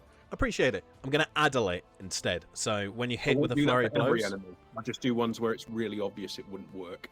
Thank you. So Josh, it was obvious. God, it was pretty, to be fair. It was actually. When you hit a creature. No, it was when you hit a creature with an attack granted by flurry of blows, which we've just done. The target can't make opportunity attacks for its next turn. Oh, nice. Until the start or end of its next turn. Until the start of its next turn. Right. Okay. And then, so I've used 25 feet of movement because I'm scared. 5, 10, 15, 20. There we go. So just get the other side of it, and that will be Degala's turn. Okay. In which case, it's Cassian now. Yep. Oh God, what can Cassian do? Right. Cassian is going to move. He's going to sort of tuck himself. Oh, actually. Yeah. Right. 5, 10, 15, 20, 25, 30. That is a clear line of sight. Oh, fuck. That is a clear line of sight between these two, isn't it? Yeah. Now. Okay, cool. So because he has Vex, he's going to use his Psychic Blade. Again, he's going to throw it, but he has advantage on it because of the Vex capability, which will give him Sneak Attack. So, advantage on the attack roll to start off with is... Oh, that is 16 plus 6, 22 to hit. I don't know if it's on. Is it on the psychic daggers? Yeah. Yeah, Sneak Attack. It's... Hang on. It's just whatever your next hit is, isn't it? Yeah, it's Yeah, ranged the or next hit, ranged or which he melee. hit the first time. Yeah, he's got advantage on this attack, so it would apply Yeah. anyway, I believe. Yeah, exactly. You just need advantage for it to hit. So, and the sneak attack damage is... Sneak attack, I believe, is the same damage as what's been applied previously Let as me well. double check. Well, I can do the psychic damage, first of all. For sure. Yeah, it's the same type as the weapons type. Yes! Right, so that is 6, 11, 16 plus 4. That's 20 points of psychic damage as he launches his blade into the maw of that creature. Okay. As its attention shifts towards Degala from, again, its head span, did a Exorcist 180 and looked down on him before slipping away. And as it starts to go towards Degala, from where he is struck it in such a way where it cannot lurch for him as he moves off, it starts to spin to follow him. And as it starts to do that movement, it lines up with Cassian, who's waiting. And as he lets loose with that bolt or the dagger, it goes up and into the bottom of his mouth and out through the top of its head. As its limbs suddenly shrink inwards towards it, its neck snaps inwards, and then with every jarring movement of one limb being snapped into the torso, another being snapped into the torso, there is the audible cracking of bones, and then the sound of that high-pitched shriek, which now to everyone is an audible chorus of young, old, feminine, male, undulating throughout that screech until it stops, and then as it all coalesces into that torso, the skin just slops off of it, leaving only a kind of floating, disjarred, unsymmetrical rib cage and a blackened stone that just begins to crumble away into powder, and then the whole lot just turns to white dust and hits the ground. Cassian will just, after watching that, oh, you disgusting magical monstrosity. Ugh. And as his dagger reappears in his hand, he'll just wipe the chalk off on Val, who stood next to him. He'll just, there we go. Okay. And prepare for his next attack. And that is Cassian's turn. Done. Fantastic. So that's Cassian. So Gwyn or Draenor, who's going first? Or I went first last time. Should I just do it Draenor. again? Yeah. Yeah. Yeah, sure. Okay. Still obsessed with the idea of water. Gwyn is going to jump over. Nice. I'm going to go over there and try and like land as hard and splash as hard into there. just real noisy splash. okay. Yeah. What, Just to before try and get the other one? well, but just to try and get as like as splashy as possible, basically. Does he like, get it wet? Yeah. Do I wet it? Yeah. Okay. We'll say make a melee attack using dexterity. Okay. Ooh. Oh, what? Okay, so just like roll and then add my +1 for dex. Is that what you're saying? Yeah, and your proficiency bonus. Oh, add my proficiency. Okay, that's fine. I can't remember the exact ruling for improvised. This seems pretty improvised, but we'll. Well, I rolled we'll, a for 2, now, we'll- so... Use. All right. I will. Oh, I've got inspiration. Okay, cool. Wait, inspiration I can just re-roll, right? Yeah. Yeah, okay, thank God. It's a re-roll. It's not giving yourself advantage. That's Yeah. a key difference. And we can give it as well, because I was about to give you mine. Oh, okay, no worries. Well, 16 is a lot better than a 2, so Way better, that's yeah. 19. I don't know if you can give inspiration just before someone's about to roll. I think you can kind of trade it if you already have it, but someone just look that up for me because that's going to be quite important if I'm going to start doling out inspiration in the middle of a fight. That's so 19. what did you get, sorry? 19. 19, yes. Okay, so do me a favor, roll a d4. Ooh, okay. Okay. D4 is the triangle. Okay. 2. Okay. As it splashes, the creature who was angling towards you anyway turns and looms over you, and as it starts to elongate and its mouth starts to open and its eyes start to move towards you, its jarring movements, staccato reaching, you splash and shower it with water, and where the water makes contact, the skin starts to twist and turn into very similar to the powdery residue before, and although it doesn't screech in pain, the staccato movements become very slowed Oh. in how they start moving. The mechanical effect of which I'm not going to tell you, but you'll probably be able to work it out.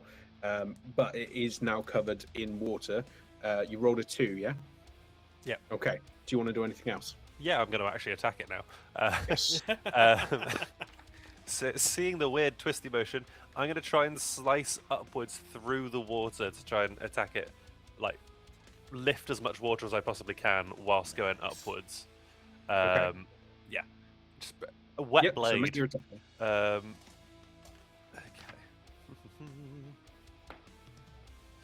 That would be 17 to hit. 17, that does hit. Remind me, is this because I haven't got the weapons, the item notes that I gave you? Is this a magical item? Which of you guys have got magical items? The +1. It's just a Greatsword. +1 greatsword. Yeah, no, it's not magical. Okay, Yeah. but it's still a great sword, so they still pack a punch. So make that damage roll for us. Yeah. That's up to 5. So that is 2d6 plus 4. Titus, I just thought, Hmm, while I was Harry's just about to say. rolling this, I've got gauntlets of ogre strength. Does that count? Yeah. Unless it says in the magical items description, I don't think so. I think the fact it buffs your strength to 19 is a big enough boon. All Yeah. right, fine. But double check the weapon No, entry, because if it says it changes your attack. It doesn't. Yeah. Go I on, did Harry. think that when you were punching away at Yeah. them. So That's 13 damage. Nice. okay. As you start attacking towards it, the first part of your blade that meets its skin is the part that has not been smeared with water. And where it meets, there is a resistance, almost like you were cutting into the stone as you were before. But as your blade starts pushing through and the wetted corner of the blade meets it, that resistance goes from stone to paper as you go through it. So you did how much? 13, 1-3. 13. Okay. Your blade cuts through it, and initially that kind of start of a rictus grin is suddenly twisted in on itself as it starts to shriek that terrible, terrible noise, and it starts to pull slightly away from you. Its torso shifting as its arm starts coming around, almost as though it's going to claw you from, weirdly enough, from behind, even though it's directly in front of you. Its limb reaching that wide. Easier for you to see from the fact its movements had been slowed. So I just say from the mechanical effect, just because I don't want to make the insinuation that it's like going to suddenly start giving it disadvantage on things like that. Its movement has been slowed. Okay. Mm-hmm. The actual move speed has been slowed while it's wet. There is a duration involved with that because it's not just going to permanently make it slower. Yeah. But you can probably work out the other benefit of actually attacking in the way you have. Harry, Anyway, we're so not you've done your useless. attack, you hit it. I'll just shout before I go before I finish my turn.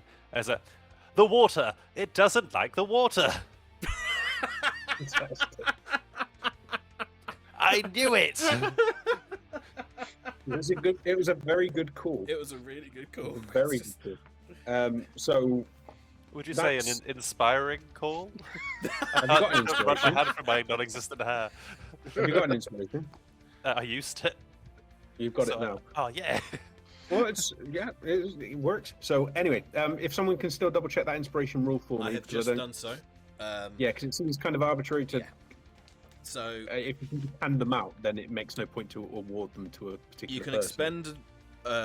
expend it to re-roll a die after you rolling it. You must use the new roll.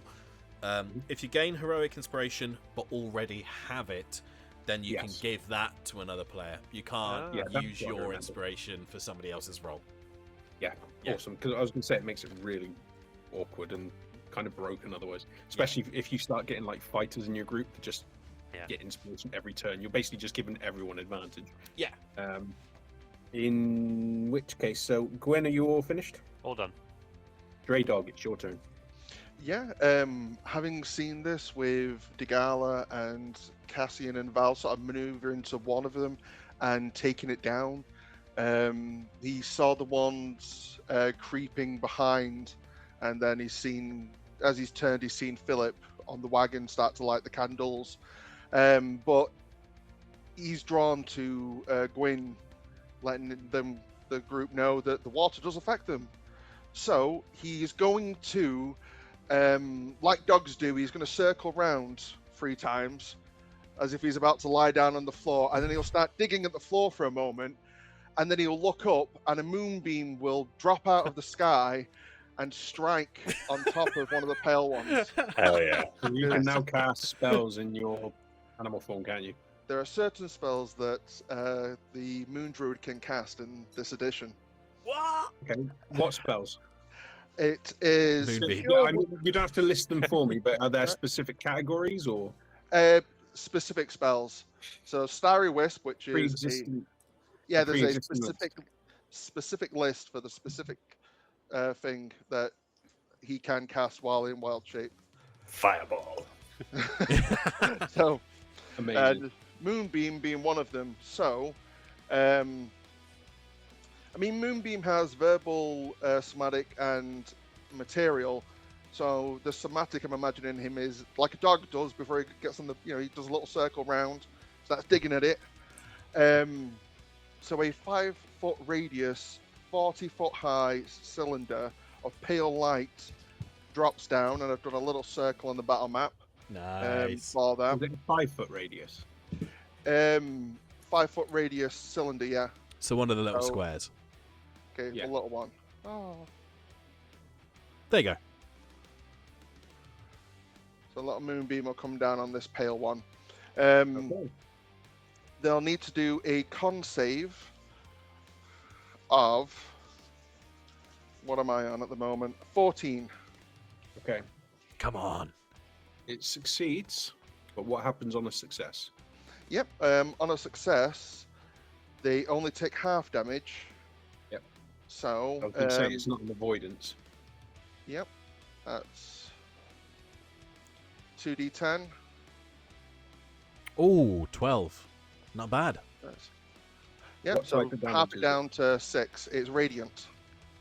Nice. Lovely. And then he's going to look to move 5, 10, 15, 20, and would it be difficult terrain No. to jump into the fountain? No, it's not a very deep fountain. It's enough to cause a splash, but it's not like wading. Okay, yeah, he's going to 5, 10, 15, 20, 25, 30, and then there's an upper platform. Yeah, that one you won't be able to get onto. You'd have to climb up because it's quite a high platform. Could he jump up? How much speed do you have left? I have About 15 foot 40 up. foot, so I can move another 10 foot. You won't be able to climb up onto that one. Yep. He'll jump into the fountain and just bark out loudly, "Come at us, you pale beasts!" Did you bark that in common or in Yes, wolf? in common. He can speak in common while in this farm. Wild Shape's wild now, man. It is. It doesn't have like the tank feature it used to have. So if I go down to 0, I go down to 0. Oh, okay, fair enough. Yeah, so he doesn't just drop out of it and then have all of his hit points back. Yeah. Yeah, like That was Bravely Storm. broken. That was absurd. Yeah, that was truly insane. Don't know how they thought that was okay. Well, it sounds like they fixed it, but they've given him more options while in the shape. But he's still. So is it still your same hit points? Yeah, it's my same hit points. I have a slightly higher AC. So I've got 17 AC because it goes off my wisdom. So I can slowly boost that up as well. But Amazing. it's just my AC. It's not what the creature's AC would have been. Okay. Okay. So that was Drainog. Mm-hmm. Nice one. Pale boys. And then, Oh Yep, yeah, it those was Pale Pale Boys Boys. time, isn't it? yep, I am just updating some notes. Oh god. Okay, so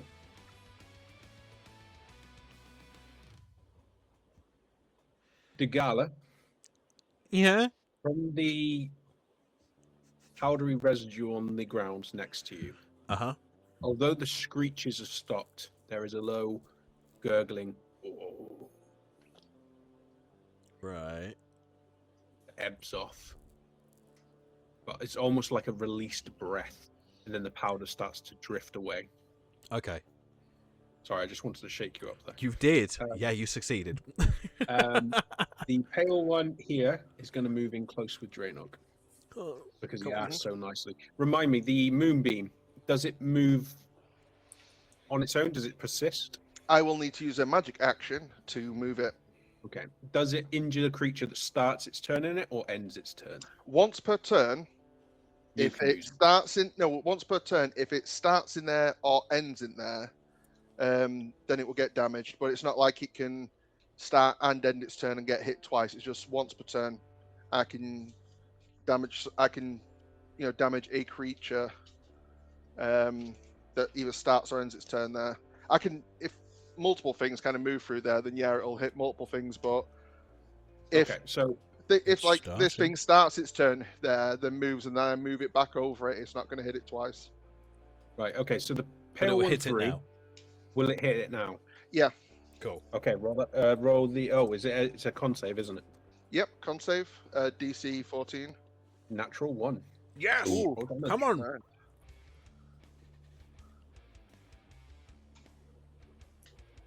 It's got 13 radiant damage. Nice. Very nice.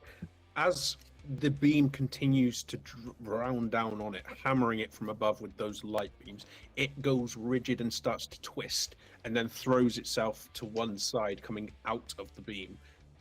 The skin, still very powdery, still very party, and where the ribs are inside, it's almost like the ribs are kind of shifting, going jarring, almost like they're trying to Tetris themselves into each other, and they can't quite fit. It will move there, so that was 5, 10. If it was a shapeshift, then it reverts to its true form. It's Oh. not. Okay. Oh. That would have been cool though. Oh no! Oh, come on. I'm the one who's angered it. I shouted to them and everything. You angered one of them, the other one has just splashed its companion and hit him with a blow which fully cleft through it. Well, Harry, If you you may want to get your make a wish. check to intentionally draw everyone's Yeah. attention to it, you can. That'll be an action though. I want it. But you got to remember, if you were the only one actually hitting it hard enough to bypass resistances, then yes. But you're not the only one that's done that so far. Plus, if I just start dogpiling all on one character, I am a It- wolf. true. But these aren't necessarily what's the word? Terrible joke. Then they're not singularly driven creatures where they only go after one thing and don't have any sort of sentience to them. Okay. Right, so Gwyn's going to get a smack in. I found out their water secret. We can't have that. You will take that to your grave. Yeah, Very soon. Okay. it's a good thing I've been writing the backstory. For the first one, they are flanking.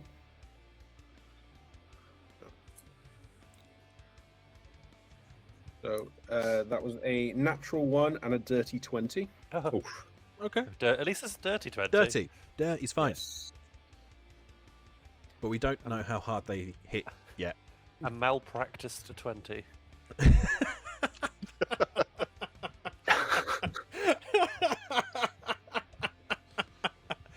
Oh, that's one of my favourites. I love that. I Okay. like irreverent 20. Irreverent, very formal, So- very well to do. You will take. Your life. So on the first hit from Pale 1-2, you will take 7 points of necrotic damage. Okay. Gross. The second attack.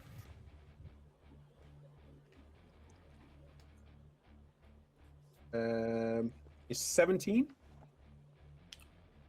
To hit. Oh, yeah, Yeah. beats it. Meets. Okay. Yeah. In which case it deals 7 points of necrotic damage on you on the second hit, as both hands come in towards you. And initially you are angled towards this particular one, and your focus is there. But as the other one glides in behind you, with the powder kind of crusting all over its white form, your attention is divided at the last moment as that strike comes in and catches you. And where it grips or touches, it suddenly starts to coil its fingers one by one over your skin, and then it lifts its fingers free. And where it made contact, the skin starts to turn powdery white and begins to feel as though you are burning on the inside. Oh my god. Okay. Not good. Yummy. No. So Fun. that was one of them. What? Well, there, because that was an advantage on the attack, Oh wasn't my god. it? So So that's 14 damage from one. How much health do you have? Currently 26 now. Fucking hell. Might be time to get a bit hangry after this. Anger won't do much. so for the second one's first attack was a 7 and a 10, Okay, well that's neither of those hit. and then a dirty 20 and a 24. on the Okay, those second. hit. Yeah. So that will deal 12 points of necrotic damage. Okay. As you make contact with the first one and you're glancing towards the burn on your arm, the other arm is suddenly wrenched backwards as the other creature grabs hold and tries to pull you back. And again, the contact is only fleeting as it releases you, but there is a burning sensation. But even as you look at your skin, there is nothing there but the powdery substance to suggest you've actually been struck. But that burning is definitely there. And it's, again, like everything with these things, you associate a pain, like a burn, with a visual matching stimuli. There is nothing there to suggest you're burning, but you feel it. And that in itself, that lack of symmetry in what your brain associates, is jarring. Well, that's gotten rid of most of my health. Okay, yeah. And there's only 3 of them to go. Yeah, Okay. I have 14 health left, which is the damage that I took on one attack. Oh, Oh, God. Okay. Okay. So- I've got an idea. Do it. Or I can cast Cure Wounds in Beast Farm, but I just imagine it's going to be just like licking your. Mid Just walking with that. Yeah, just start licking your arm. I like, when they 18, climb up and start licking your face, and you're like, oh no, Trainer, how, get how out of me. sensitive this microphone was from the 18 licking. for the first strike for Drainog. Ah, okay, yeah, that hit. And that's 7 points of necrotic damage. Yep, Ouch. And the second attack is a 13. 13 So- misses. As it lunges forward, it grabs you by the muzzle as you Oh. start screaming out, and then there is that burning sensation, and not felt so much on the actual muzzle itself, but on the tongue. And then as it pulls its hand away, it starts reaching for you with a wide swipe of its right hand, and that's where you pull away.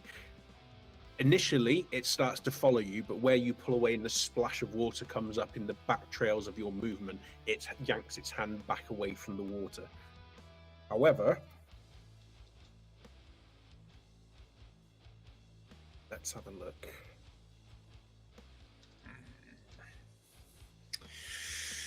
Uh-oh. Oh no, Spadudio. Okay. Oh, I guess we And- both die. Gwyn and Drainog both make a Constitution save for me. Okay. Yep. Oh, I actually have advantage on that, but not advantage. Proficiency. Weirdly. I hope so. You're a barbarian. Oh, Oh yeah. Con save. Ooh, yay, 20. Okay, 20. dude. Okay. No, not natural. We got a plus one. Undisciplined 20.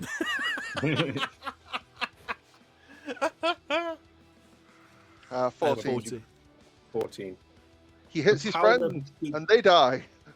The powder begins to emit from that circular ball, gusting out towards you and then flying over the top of your now, actually, no, I was going to say much shorter form, but you're probably about equal size. Goes over the top of your form and then hits Gwyn. But where it's making contact with him, I'm just so wet. it's almost seems to, the powder almost seems to come away from, I just inhaled that. Almost seems to come away from with the water that's currently coating your clothes. Both of you, although you get parts of this powder on you and it does start to make you feel that pins and needles sensation, it's not enough to fully affect you. Okay. Or cry. I mean, you can cry if you want. Crying's a free action. We know this. There we go. So I'll move that off the map. That is their turn. Philip's turn. I don't need to roll because he's got a whetstone. Actually, I will. Oh roll. shit! Yeah, he's doing. He'll have Yeah. a flint and steel, won't he, if he's got a like an explorer's kit?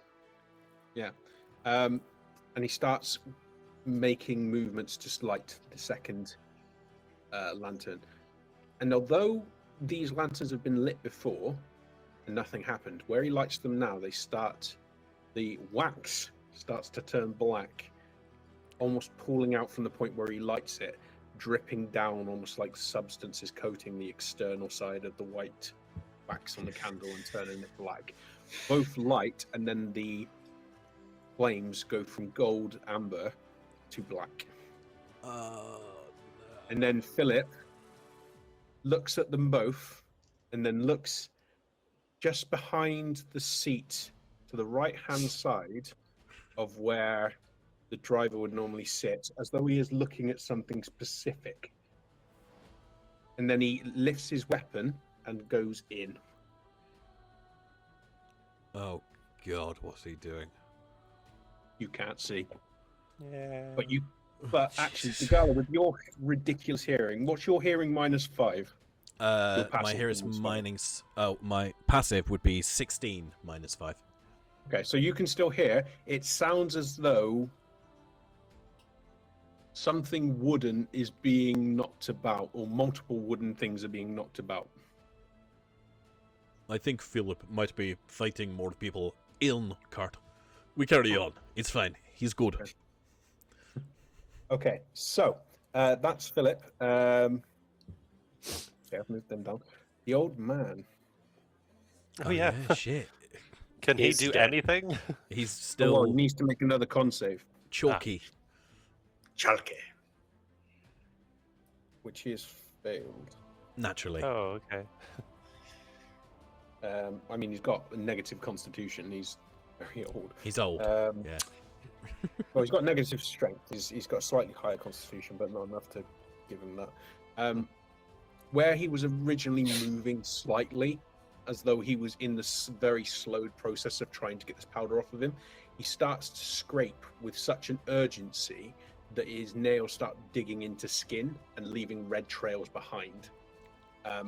But as he starts initially having some success at getting the powder off, as he starts wrenching and scratching away at his own arm, the powder starts to set in, and the blush of his skin starts going white in pallor, and then he just stops moving entirely.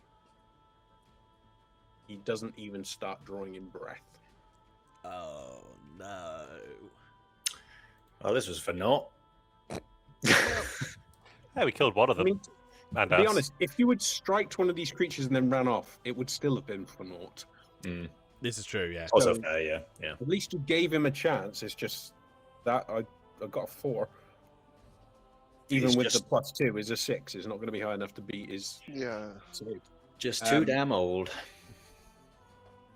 Let me try something on the thing on our owlbear because I want to get used to doing this. It's gonna pull up a big tombstone where he is or something. Oh no! Just an animated little stamp comes down. Yeah. Dead. That's the wrong one. Oh, condition a ring. condition ring. Yes. That's cool. Oh, that's fun. Deceased. I think that's what. No, we can get him back. It's fine. Can we? Oh, can we? Probably not at this. We Not can- right now. Put him on top of the fountain and pretend he was always there. Yeah.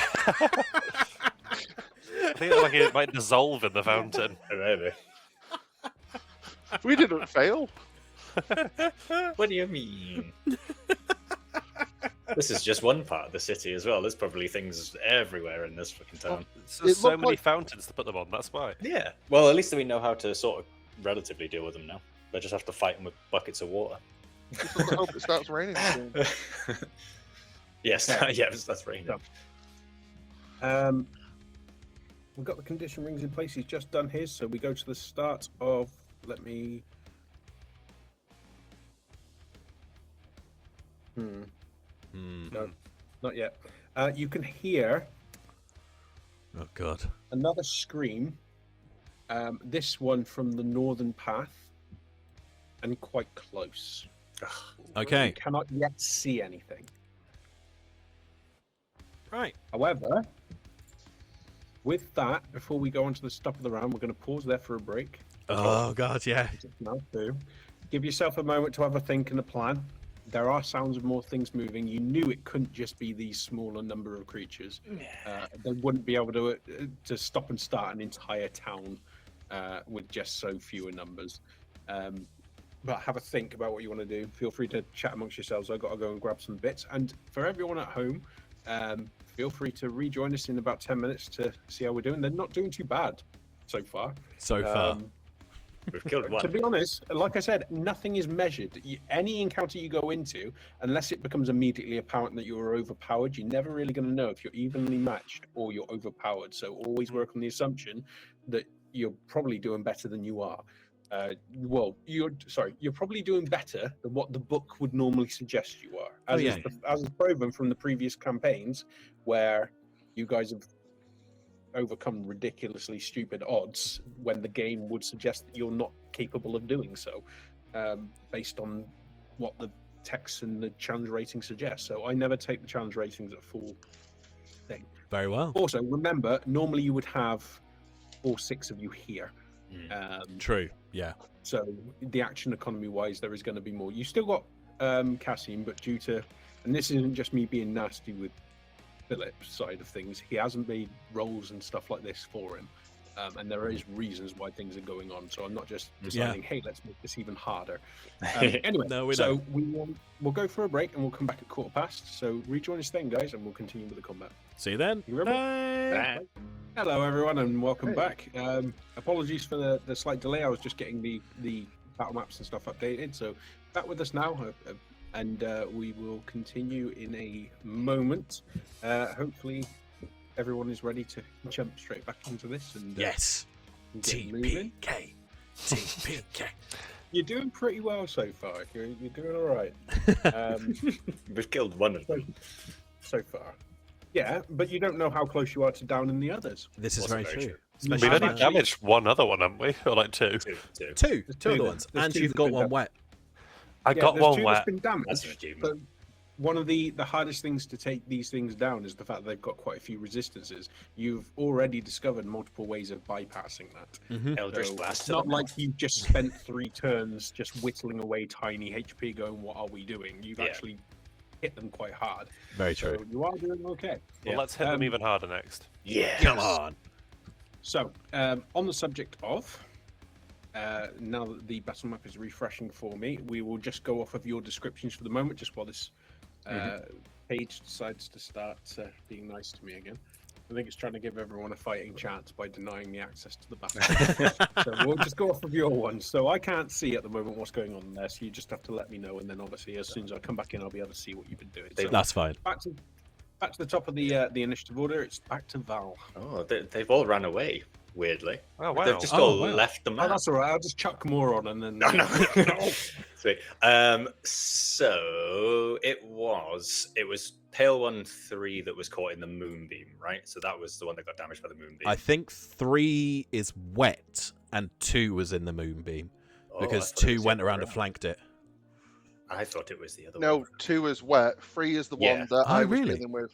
Yes. Oh, Yeah. okay. I'm sorry. Well, Of, so, of yeah. the two, of the two of them, number 3 is the one that looks the most haggard and the one Yeah. with the burnt skin. Sweet. Okay, gotcha. Right. So in that case, and seeing that Gwyn is getting a little bit ganged up on, Val's going to move 5, 10, 15, 20, and then he's going to Misty Step again as a bonus action to here, directly behind the Nice. second pale one.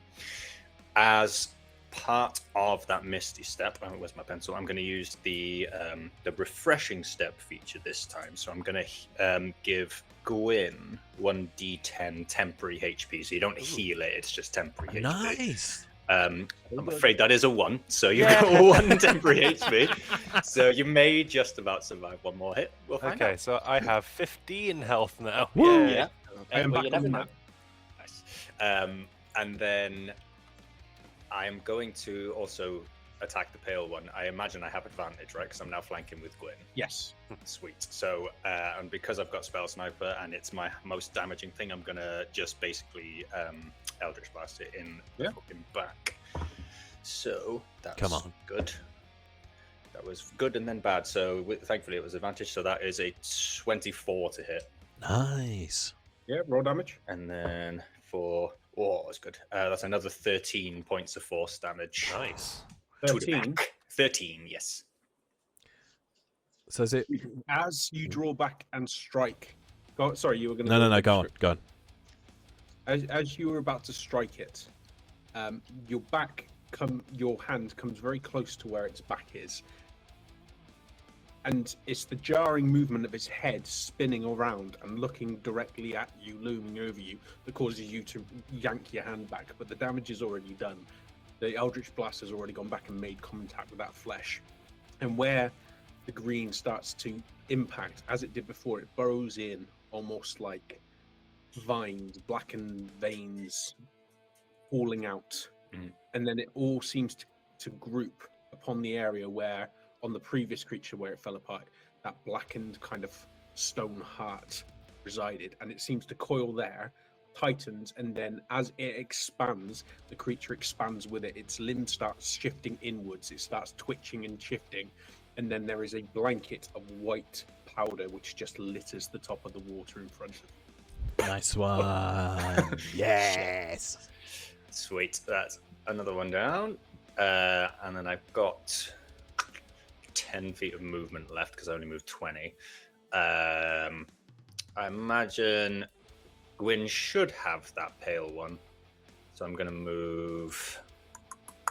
I'm just going to go 10 foot up there just to try and help Drainog in the next turn. And then that'll be Val. Nice one. Very nice. Okay, so that's Val down.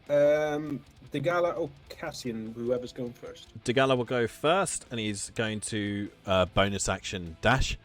And we're going to go 30 feet this way, and then 30 feet that way. So that's 60 of the 90 feet that he's used so far. And we're going to have... we're going to flank with Drainog against the other pale one, and we're going to pop and smack this pale, weird, chalky motherfucker in the back with an 8. 8 plus 6 is 14. Advantage. Oh, yeah, flanking. advantage. That's why you moved to flank him. Natural 1. So 14. Okay. Where you are striking out, it's not that you're missing this creature. Your blows are striking, but as you've experienced before, even with the height and strength that's gifted by these gauntlets, where you are making contact, it's hard to kind of hit the solid points where you can do the most damage, and you're making contact with this white powdery flesh but where your fist is coming away, its attention does shift, and it kind of looks between you. Its face kind of midway between the 2 points, and its eyes just rotating to lock upon you both. One going high, one going low, and its arms start stretching out, one towards you and the other one towards Drainog. But the impacts that you made, you know you didn't hit the kind of points to get the reaction that you wanted. Okay, that's fine. So that was your move, that was your attack. Do you still have movement, or do you want to do anything else? I've got 30 feet left. You also have your focus points if you haven't already used them. I've used a bonus action to dash, so Yes. that's basically my focus point sort of allowance used. I'm going to move. So Okay. we're going to go 5, 10, 15, 20. Pause. Go back to the other step. That one? Up one. Yeah. Pause there. That's fine. I'll invite it. That gives... That's a scary face you're pulling there, Titus. I also don't like that. It's a we're natural all, like, 20. you know, It's a natural 20. Of course it is. Disgusting. So cone we start shape. with a full damage die. Mm-hmm. For those at home, just to refresh once more, both for our benefit and for people at home, because we've had a bit of a break. For our critical hit rules, we don't roll twice the damage dice. We assume one of the damage dice is maxed, or rather the dice pool that you'd have for the damage is maxed, and then you roll your dice pool and add it onto the Mm-hmm. top. So what's the dice normally? That is a D8 normally. Okay. So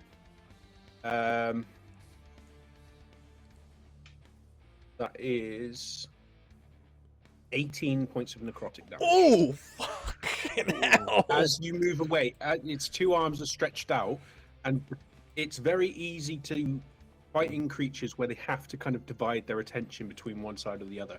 It's very easy to forget that its eye seems to move independently and it can track.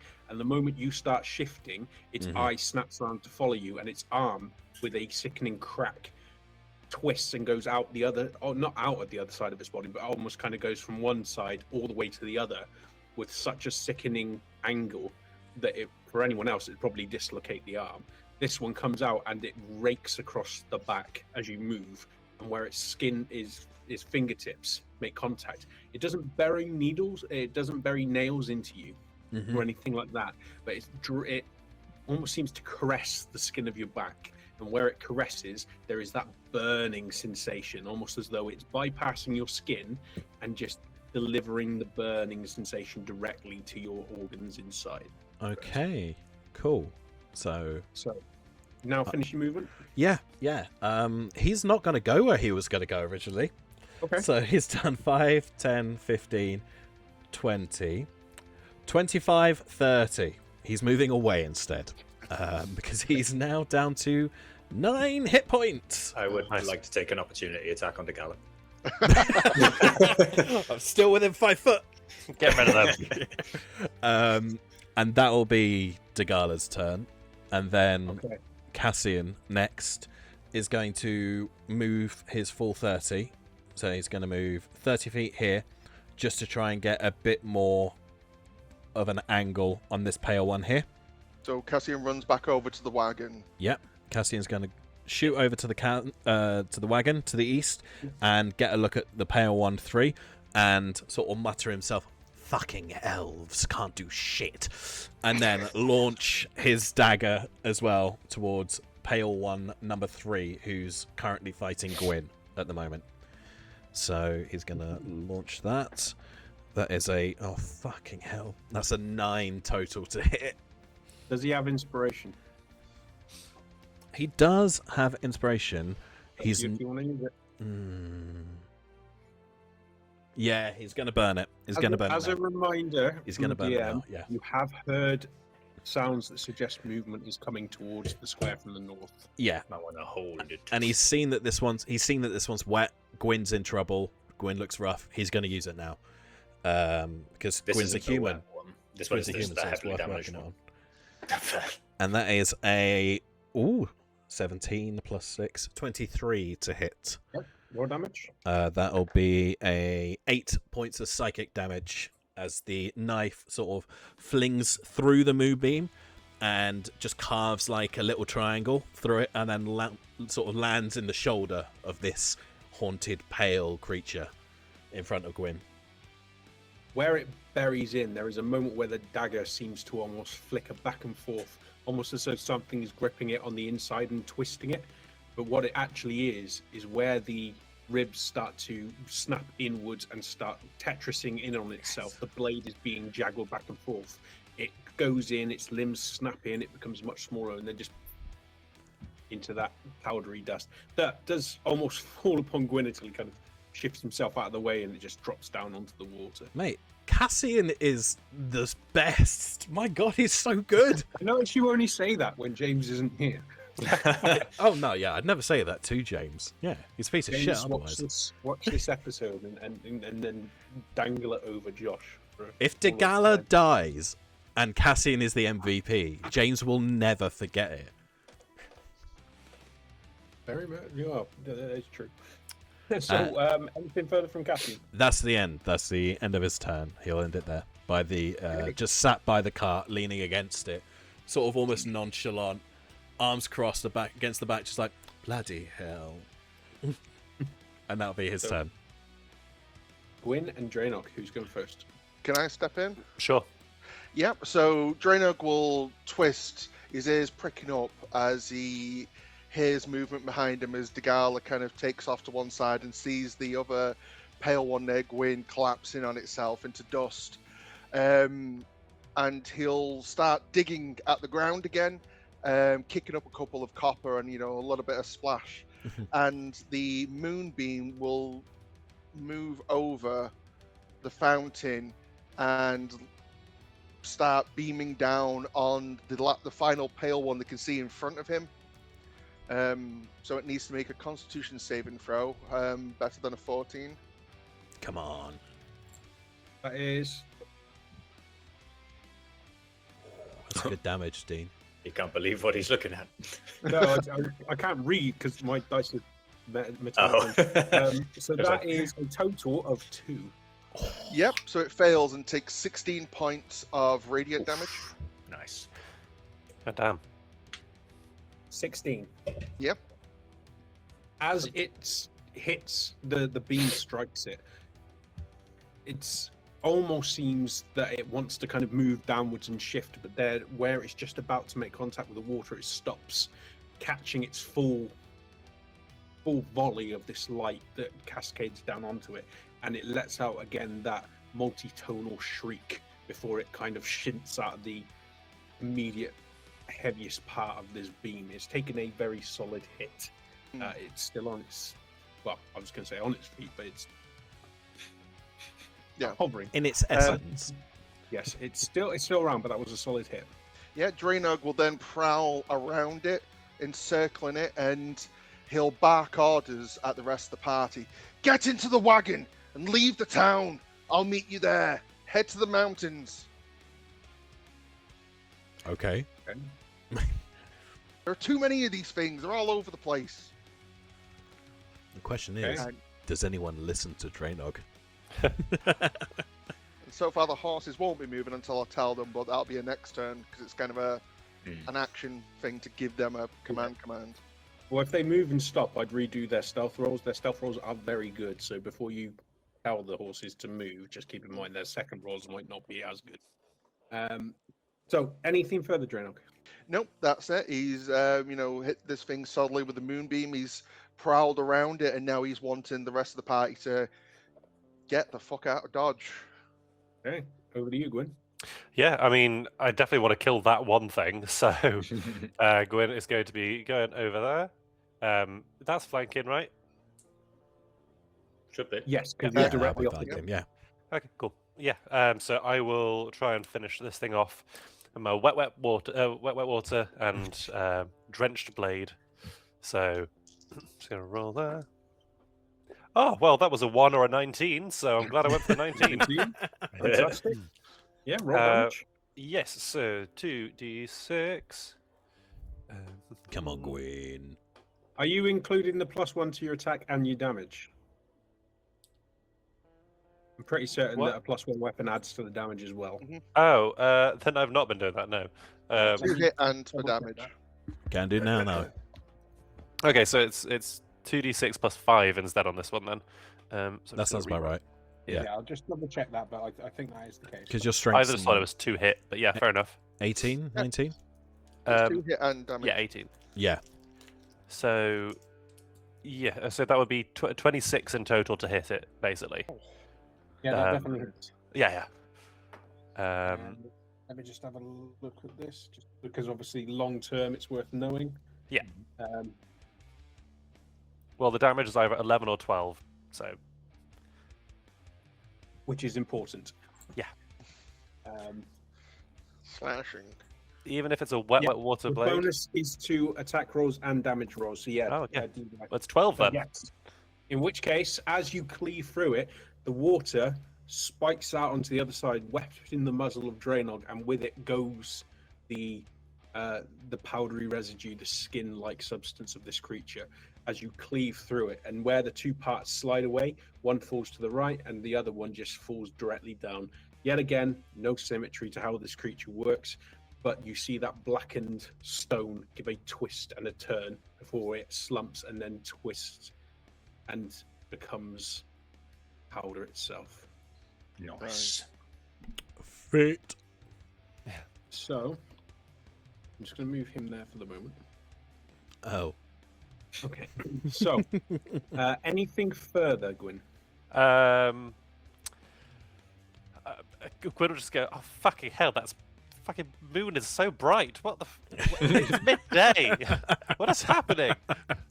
As I try and look at this wolf through the moonbeam, and other than that, I'm just gonna like dust myself off from all the dusty residue and get out of the water towards the cart. So I'm gonna start moving. I did 10 foot of movement, so that's 5. There you go. 20 foot of movement towards the cart. Nice one. Okay. The sounds have gotten louder, Naturally. joined by the sound of heavy footfalls as people are clearly breaking from whatever plans they had to remain still or just weren't still enough. They have earned the ire and attention of these creatures, and they are trying to run.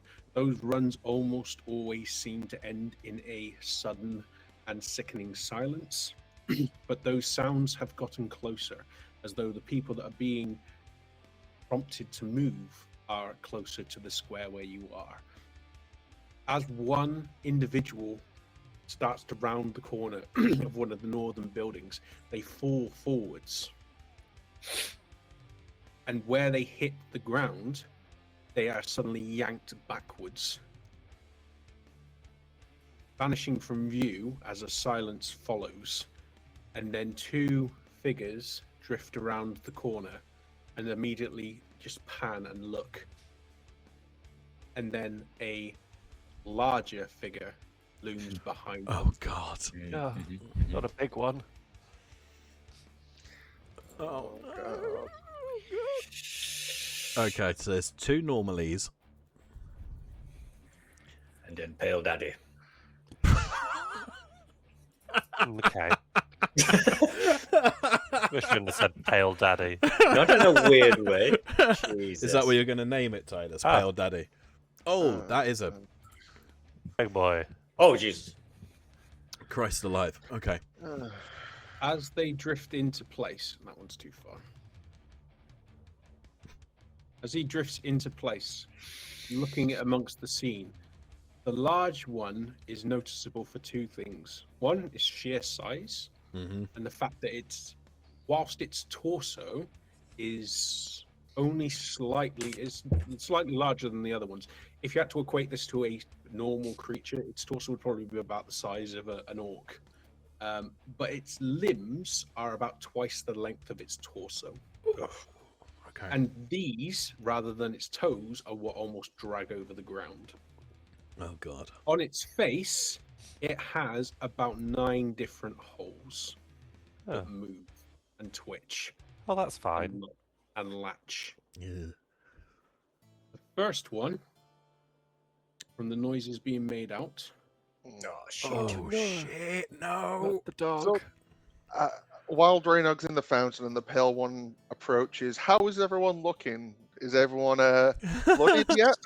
Nope. I'm fine. Just under half health. It's fine. Cassian's great. Degala has a quarter of his health left. So yeah, Gwyn and Degala are pretty bloody at the moment and not looking. I mean, it's necrotic as well, so it's probably all grim looking. Yeah, I My wouldn't be bones surprised. hurt.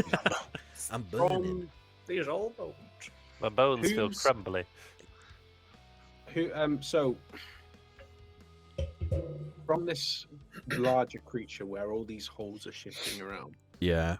one thing that's noticeable is that from inside of these holes is a high-pitched whistling sound that seems to emit from each one.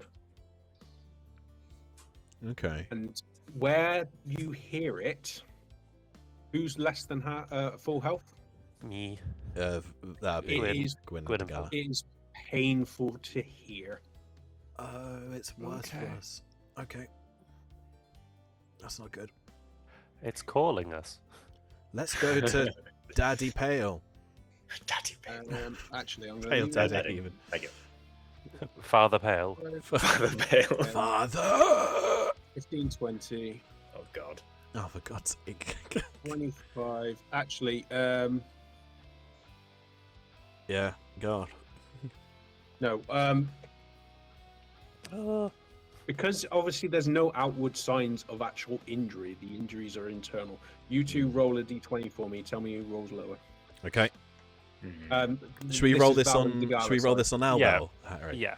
Right. Oh, did you say Valentigala, sorry? Or... Val and Degala, you're the closest Oh, ones to Oh, it. okay. Oh, not me. Okay. So I'll go first. Oh, yeah, you're rolling... Gwyn, you're for something else. That's a 12. Okay. Wait, do I still have to roll 20? No, this is just for those two. Because they're equidistance, it's which one it goes for because they have no Oh, right. outward signs of injury. Okay. Who rolled lower? Degala! Yay! Sorry, mate. It's all right, mate. It's all right, I'm here as well. Okay, Yeah. okay. So I will go with the first one on Draenog. Oh, shit. Draenor. First attack is a 7. That misses. Nice. The next attack is 16. That also misses. My AC is Nice. currently 17. As it lunges, Nice. it lunges towards you. It is about to do a full body swing to try and reach and lift you, to wrap its arms around you and to bring you towards its torso to make as much bodily contact as it can. Your Yuck. close proximity to the water is what causes it to suddenly yank backwards as it starts lunging for you. Perhaps without that close proximity to the dampness and the dampness which covers your body, it might have finished that push and actually laid hands on you. As it is, it pulls away. Although its arms continue to drape around either side of you, it's clearly intending to go in again. However, I don't know. I don't need to pull that across you. It's clearly roll a con save for me. Con save, yeah. I only get +1. I actually get a better con when I'm in my regular form. Who's moving things? I was just checking something. 19. 19. Okay. Again, that from where it was looming over you, that powder starts to drape and drip onto you, almost like water petals coming out from clouds. And as it drapes over the the top of you, you feel that pins and needles permeating your body, but it is not enough to stop you from moving. So you pass that one. So that's that one's turn. The Gala. Yep. That is for the first attack a 7. Got natural 2. Misses. That misses.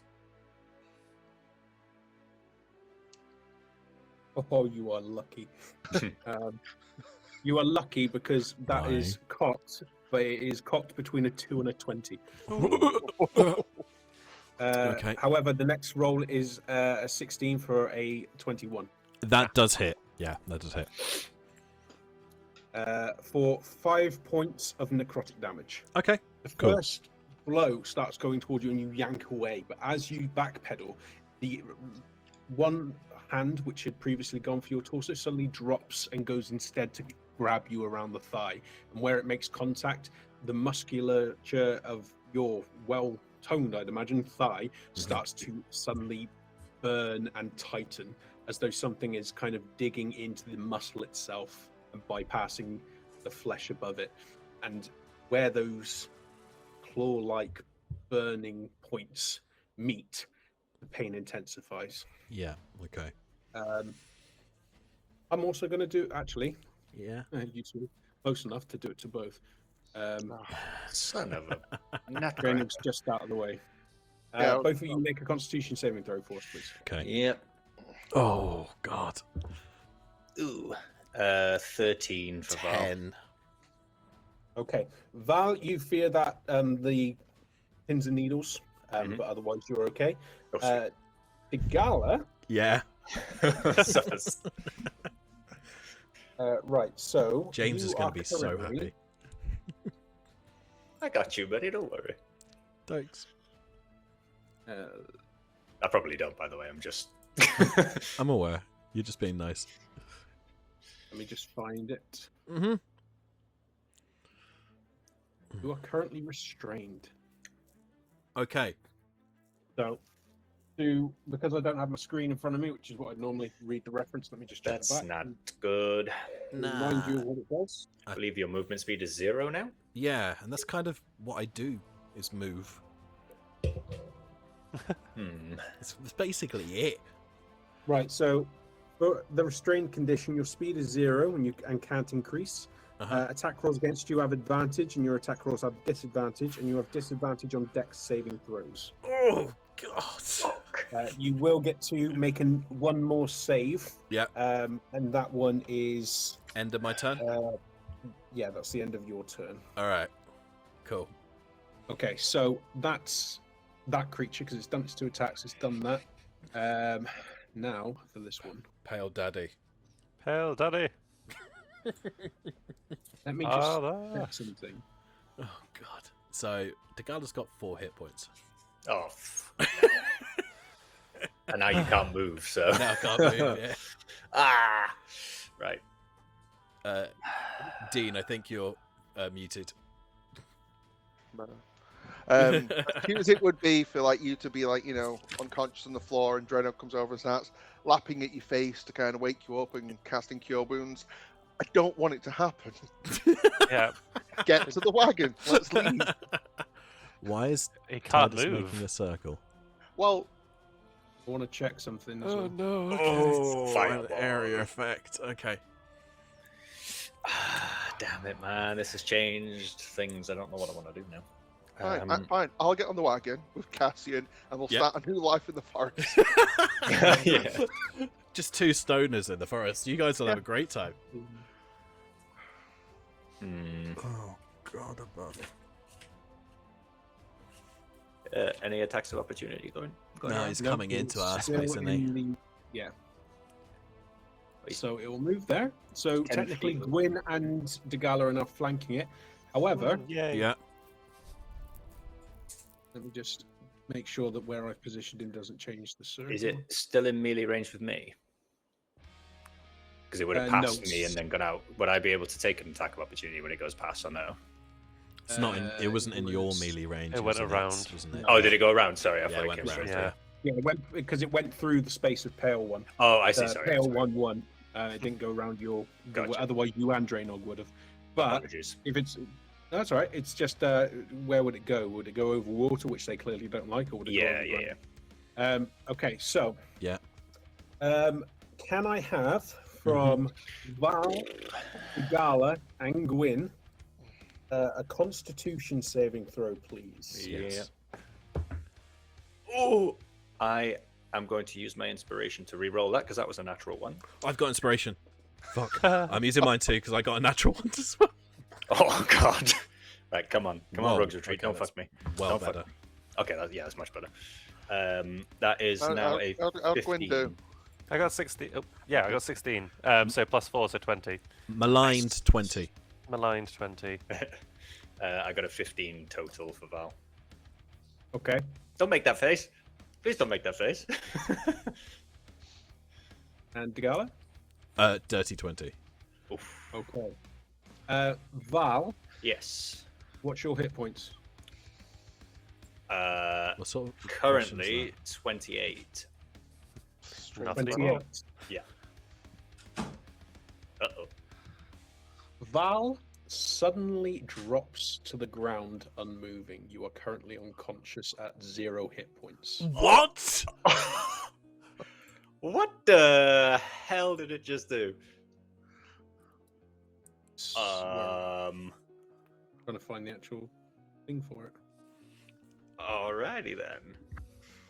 Okay. Well, I thought we had to heal Well, the Gala, but Yeah. it's No, not. not priority anymore. that's crazy. What ability is that? The fucking hell has he just done? It is. Hang on. Just mark it off. So I've just been dropped to 0 basically straight away. Yeah. So basically, if you have. So it's a once per day thing. Mm-hmm. Con save versus DC 16. Oh, I was one You off. rolled less than that, didn't you? Fuck yeah, 15. Within 30 feet, on a fail, 30 hit points or less drops to 0 hit points. Oh, Actually, you two succeeded, didn't you? Yeah. So you still take damage, but you don't drop unconscious. Okay, how much Oh. damage would we take? I might drop unconscious. Yeah, same. Okay, so- Because if it's half that, Now, I don't know if this will apply, but it's not necrotic damage, is it? Because Val is resistant to necrotic. It doesn't for this purpose. Because it would I for failed to taking save. damage. Yeah. Okay, cool. Just wanted to check. Harry, it are you is resistant? necrotic damage for this part, but not Right, for the drop but not of for me. unconscious. Because So I failed to it's save. 10 points of psychic damage to you two. Cool. Degala's down. Fuck! yep. And Gwyn has 5 left. Duck a fuck. Well, I must roll Okay. my stats from my backup. And although, whilst Val's eyes roll back into his head and he just slumps, Degala opens his mouth as he starts. Sorry, wrong descriptions.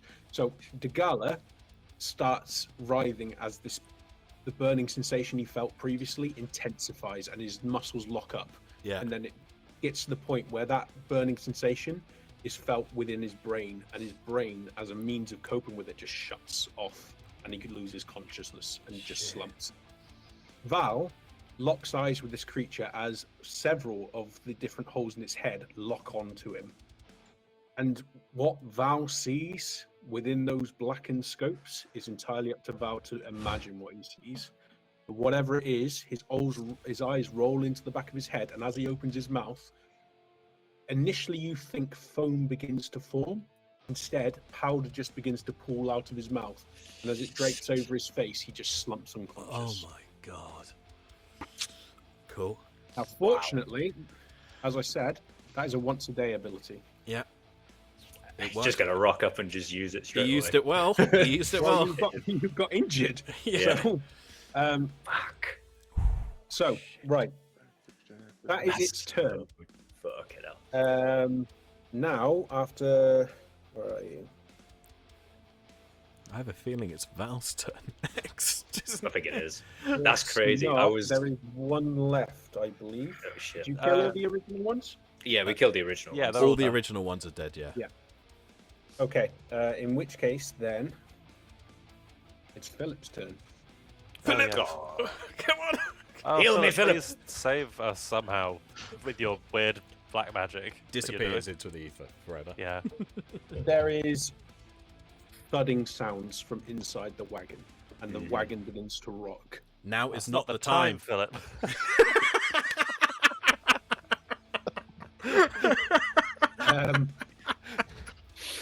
Ah, Josh, I love you. Likewise. So, that is Philip's turn. Oh, actually, no, I still need to roll something for him. I'm gonna live on that for a while. That sounds beautiful. That's absolutely like I'm not making any notes of things that are happening. Just that needs to be clipped. That's Oh, yeah. perfect. Forgot to make right notes down. We got our ass handed to us. might have to get a new No. notebook. Okay. You know. Oh, That's right, made Val, dying less, Hmm? horrible. before you make this roll, Have you and Degala both marked a point of exhaustion Oh, yeah. That's before a you good make point. this roll? Yes. Okay. Does One exhaustion not come exhaust. on when you actually back up, or does it happen straight away? No, you take it when you drop because When it's you due drop, to. yeah. Basically, if you just fall unconscious but your hit points are above 0, nothing happens. If damage is what brought you to 0 and knocked you unconscious, then that's when you take the exhaustion.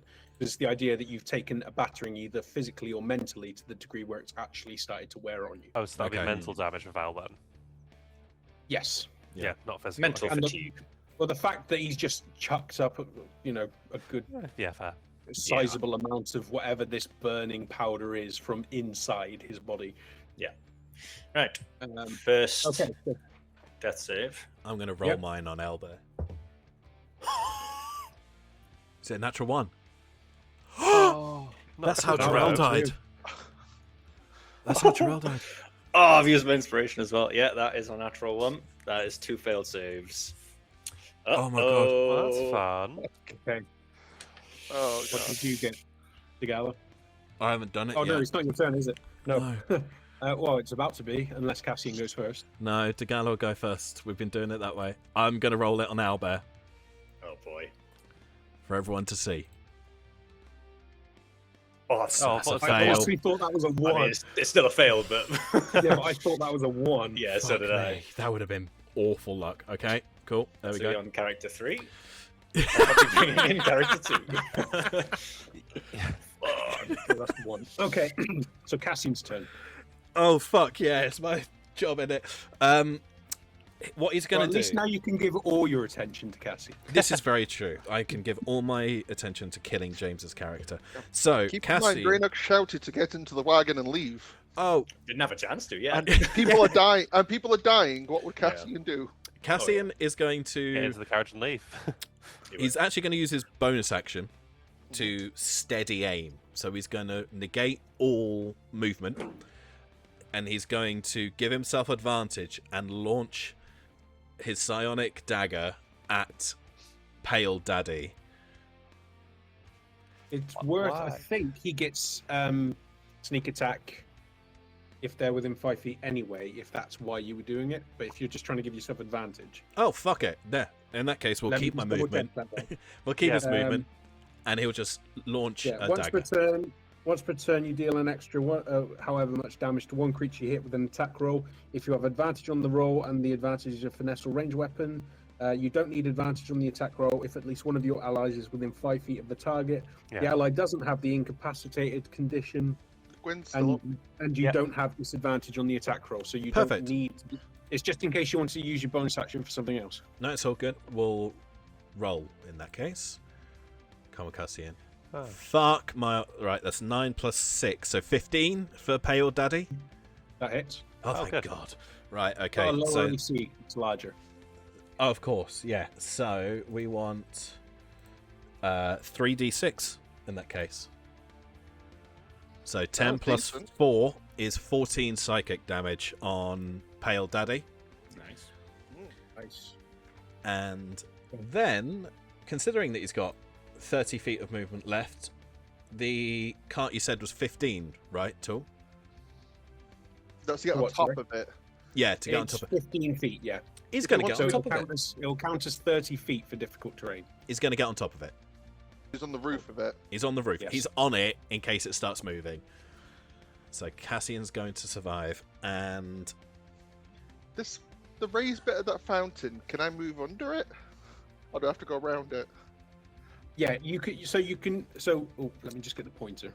So if you can imagine this fountain, it's got like a thin middle part, and then kind of branches out on the top, almost like it's one of the lampshades that go outwards. Yeah. So, for example, you can move into these spaces, and into the side spaces, and into these side spaces, and these. You just can't move into the 4 in the middle. he's Okay. actually... Sorry, Cassian is also going to use his bonus action, seeing as he didn't use it for advantage. He's going to use his bonus action to use one of his soul knife uses, and with this bonus action, attack again with his psi knife. So that'll just be a straight d20 to hit, which is 24. in that Yeah, that case. hits. Nice. You nice. can't And- do sneak attack damage on this one. Nope, 'cause he's that's done it fine. once a turn already. And it's also 1d4 plus 4 instead. So Although it's worth noting, I don't believe it says once a round. It says once a turn. So if someone was to, for example, move out of a space and he got an attack of opportunity, he and can use it. provided he still meets all the normal sneak attack, because it's someone else's turn at that point. It's not Yeah. really, So that's Um, 5 more psychic damage for Cassian. Every little helps. Every little helps. Hell yeah! So the blades are thudded into this large creature, and although it doesn't initially seem to be responding, its head droops all the way back and almost hangs down the back of its body as it looks first towards where Cassian is, and then with several of the eyes, it descends down to the top of its head, looks at Gwyn as it diverts its attention to the two. It hasn't turned to face Gwyn yet, but its head's just lolled backwards and draped down the back of its body. Obviously, all of that was psychic as well. Yes. Cool. And that's Cassian's don't worry, turn. I'll carry that in. So, that's Cassian's turn, Yep. in which case we've got Gwyn and we've got Draenog. Come on, guys. Who's wanna go going first? when? Gwen, would you like to go first? I'll go first. Okay. Gwyn is going to get really pissed off at the sight of his friends dying, so much that he loses himself, and his skin starts bubbling, and everything starts rippling on him. Drops his sword, and the beast side of him comes out. Looking up into these eyes, the beast just stares him down and roars at him. Sharp ass claws. That is a bonus action to do that, so I'm just gonna mark that. Then I didn't realise, but in this form, his unarmed strikes, which are now a D8, are counted as magical. Nice. Yes! Yay! So, with his 5 health, he's gonna strike at this fucking thing, trying to literally just like rake through the eyes that he can see in front of him. So, Come on, man. oh, Natural 10 to hit. Oh, God, no. 10 doesn't hit. Yeah, no, I didn't think it would. Oh, fuck. Oh wait, What I've got would- inspiration. Yeah? Oh, actually, no, I can do Savage Attacker, which means I can re-roll that. Oh, yes. Come on. Sorry. Normally not after you roll, but in this circumstance, I'll let you do it. But just in the Okay. future, just it needs to be declared before you make the roll. in a TPK Savage Attacker, I meant to circumstance. roll twice anyway, so sort of advantage. Yeah. You won't get advantage for anyone being on the opposite side. Just to clarify, because Degal is currently unconscious. Yeah. 9 9 to hit. 9 does not hit. One If 10 left. didn't hit, 9's not going to hit. Come on. Okay, But- can I now use my inspiration? Yes, this is why it's important, because the Savage Attacker gives you advantage. The inspiration gives you a re-roll. They are two separate things. Yeah. So you have to pick one of your dice, re-roll, but whatever it is, it still counts. Oh yes. Okay, 23 to hit. Come on. Yes, that does hit. Okay, so it's 1d8. Which is the d8? That one. That is a 5 damage. I don't think I get a plus anything on that. It's just 1d8 as far as I can tell. What is this that you're hitting with? My unarmed strike. It's magical. So if it's an unarmed strike, you get your strength modifier added to your damage, Oh, okay. and you get your perfect. rage bonus as well. Why haven't I got any of this written down? Your rage bonus is 2, and your strength will be 4, so it'll be plus 6 damage. Oh, perfect. Why haven't I written this down? It's quite important because one of the big Yeah. benefits of rage is that you hit harder. Yeah, exactly. It truly mystified me. It's because my last character sheet got wet. So, Yeah. okay. So in that case, that is 11 damage. Come on. 11 what type? That would just be, I imagine, slashing. I think it's force. or if force it's damage. Yeah, it's magical, unarmed strike. unfarmed. But I think I could choose the type if he's got. But it is claws. magical, though. Yeah. Yeah, I think it would be just force. If it's unarmed, I imagine it would be bludgeoning. But if you are in that form where it gives you magical, it's magical bludgeoning. Oh, Pretty sure you've yeah. mentioned force before with Yeah. this form. Yeah, Yeah. it's just worth double checking because obviously, if you're against something where it's vulnerable to one of those, you'd be Yeah. kind of handicapping yourself by. Can you also push Make it them- backwards? I You can, however, make it you've got your step companions in the space still together. where it can go. yeah, step back onto somebody. I mean, Yeah, unless I like pull it towards the water. push Which I him. can't. Push him It's not a over. pull attack; it's No, a I push know. attack, so they Yeah. go directly away. So, Yeah. how much bludgeoning was it again? Sorry. It would be 11. And these attacks are now. Counted as magical. They count as magical for the purposes of overcoming resistance and immunity to non-magical attacks and damage. Fantastic. Where you strike it this time, the initial kind of impacts that you had made on the missed attacks, you still make contact with it, but you're not finding any of these particular points where your impacts are getting a reaction. And then, as your rage begins to boil, where its head's kind of draped behind its head, you just full-on welt it straight in the middle of its face, and its face almost seems to crush in to the torso before you pull it away, and then powdery substance starts to boil out from the point where you struck it. Nice. So, anything further, Gwyn? All good. Okay. My bonus action was to rage, so Just to clarify, you did savage attacker, didn't you? Yeah. Yeah. So attacks on you now have advantage. Yeah. That's I don't think so. relentless that's or Oh. reckless. that's reckless attack. Okay. Savage attacker just means I get to re-roll a damage. An Okay. So attack. how did you get advantage when you did a reroll for advantage? I didn't. You didn't. Okay. I didn't get advantage. Okie dokie. Right. In that case, Drenog. So, Draenog was going to turn tail and run, but seeing, and he was going to run to the wagon and save Cassian and Philip because they're both there now. But seeing Brute Gwyn come out, seeing his friend standing, giving in to this bestial sense inside of him, he can't back down. He can't be shown up like that. Yes. So he's going to provoke attack of opportunity and run towards the wagon 40 feet. Okay. Careful, that's how I got my nat 20 hit. Go ahead. Is that another one? Yeah. Fuck off! Fine. Oh my god. I'll eat it. That's fine. That's okay, two so- opportunity 20s. Yeah. Fuck. So that is 17. No, sorry. I can't do math. Yeah, 17 points of necrotic damage. Oh, Jesus. Just a yelp from the wolf. Oh. Oh, that's brutal. Can't handle that in any games, any computer games.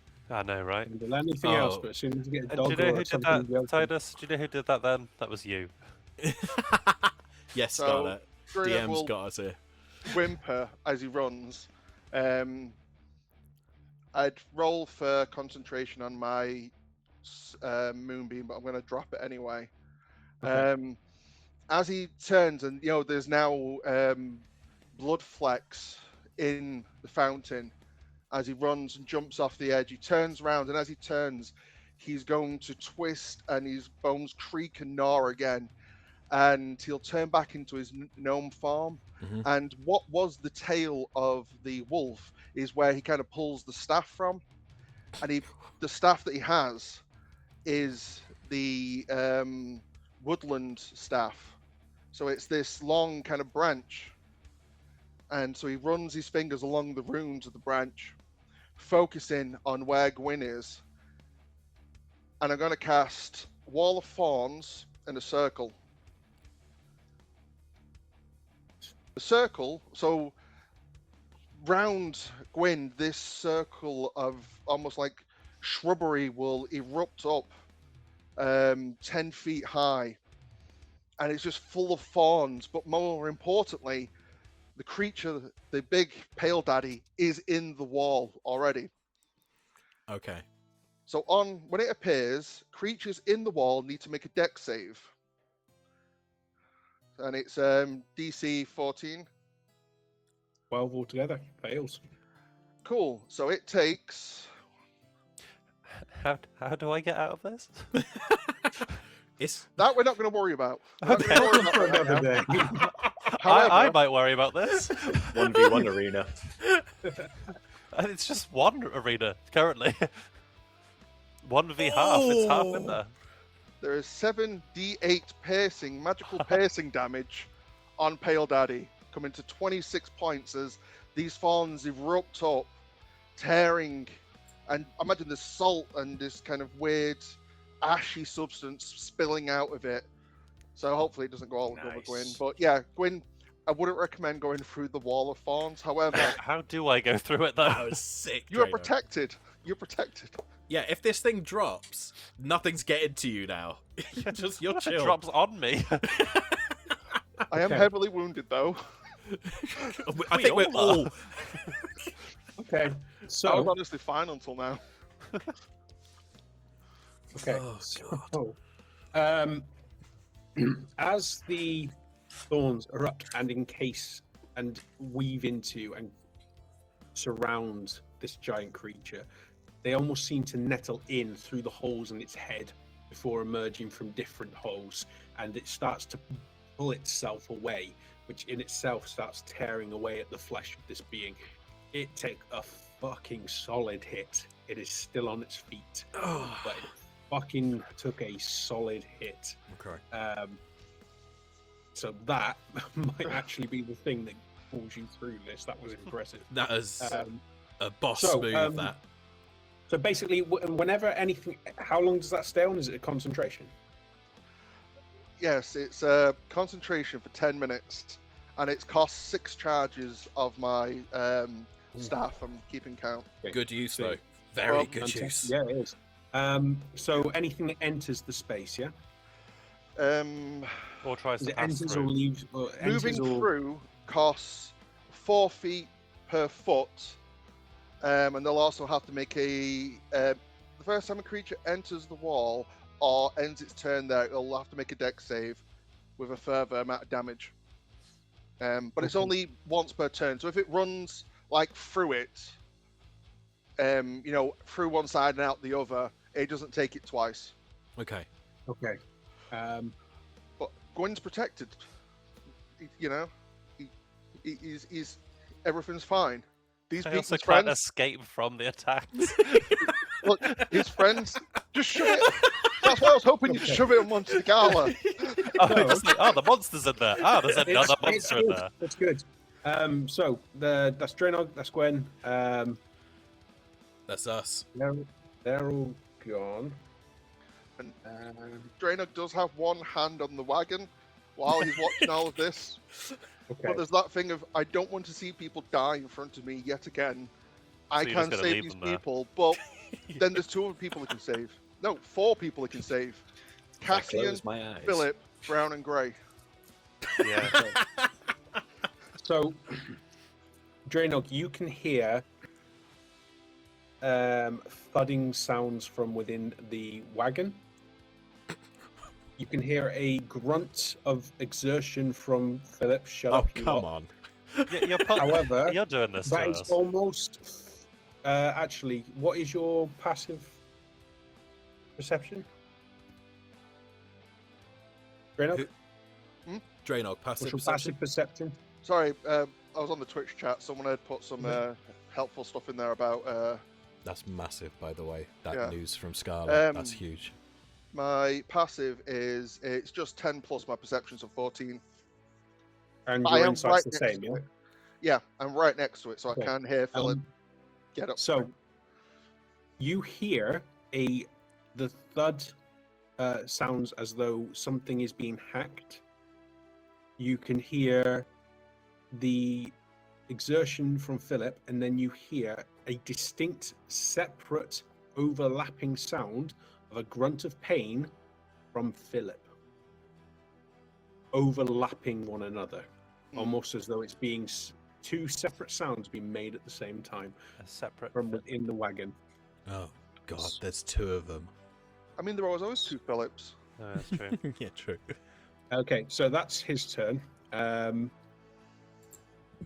Sorry to interrupt quickly. By the way, Scarlett, we didn't say it 2 weeks ago, I don't think. Thank you very much for the follow. Very much Thank appreciate you very it. much. Yeah, It is deeply appreciated.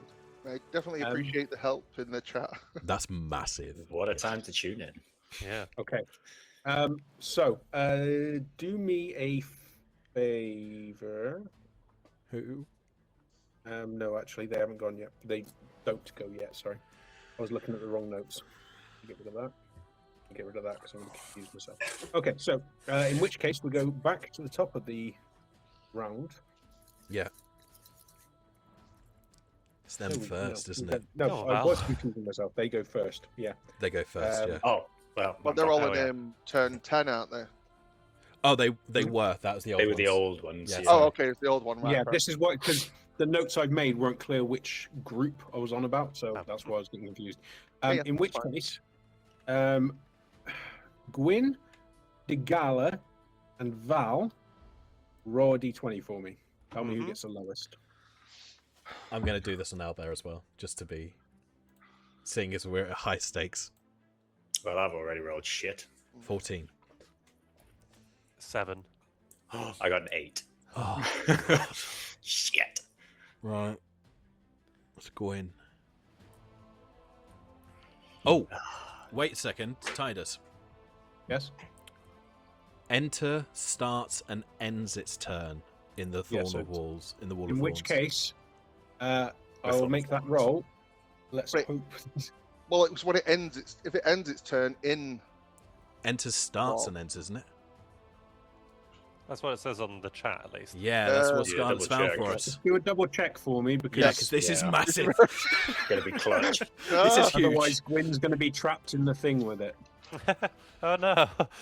um, But your best bet is pushing it, I reckon, Gwyn. If you survive, your best bet's pushing it. let me get Yeah. the thingy up.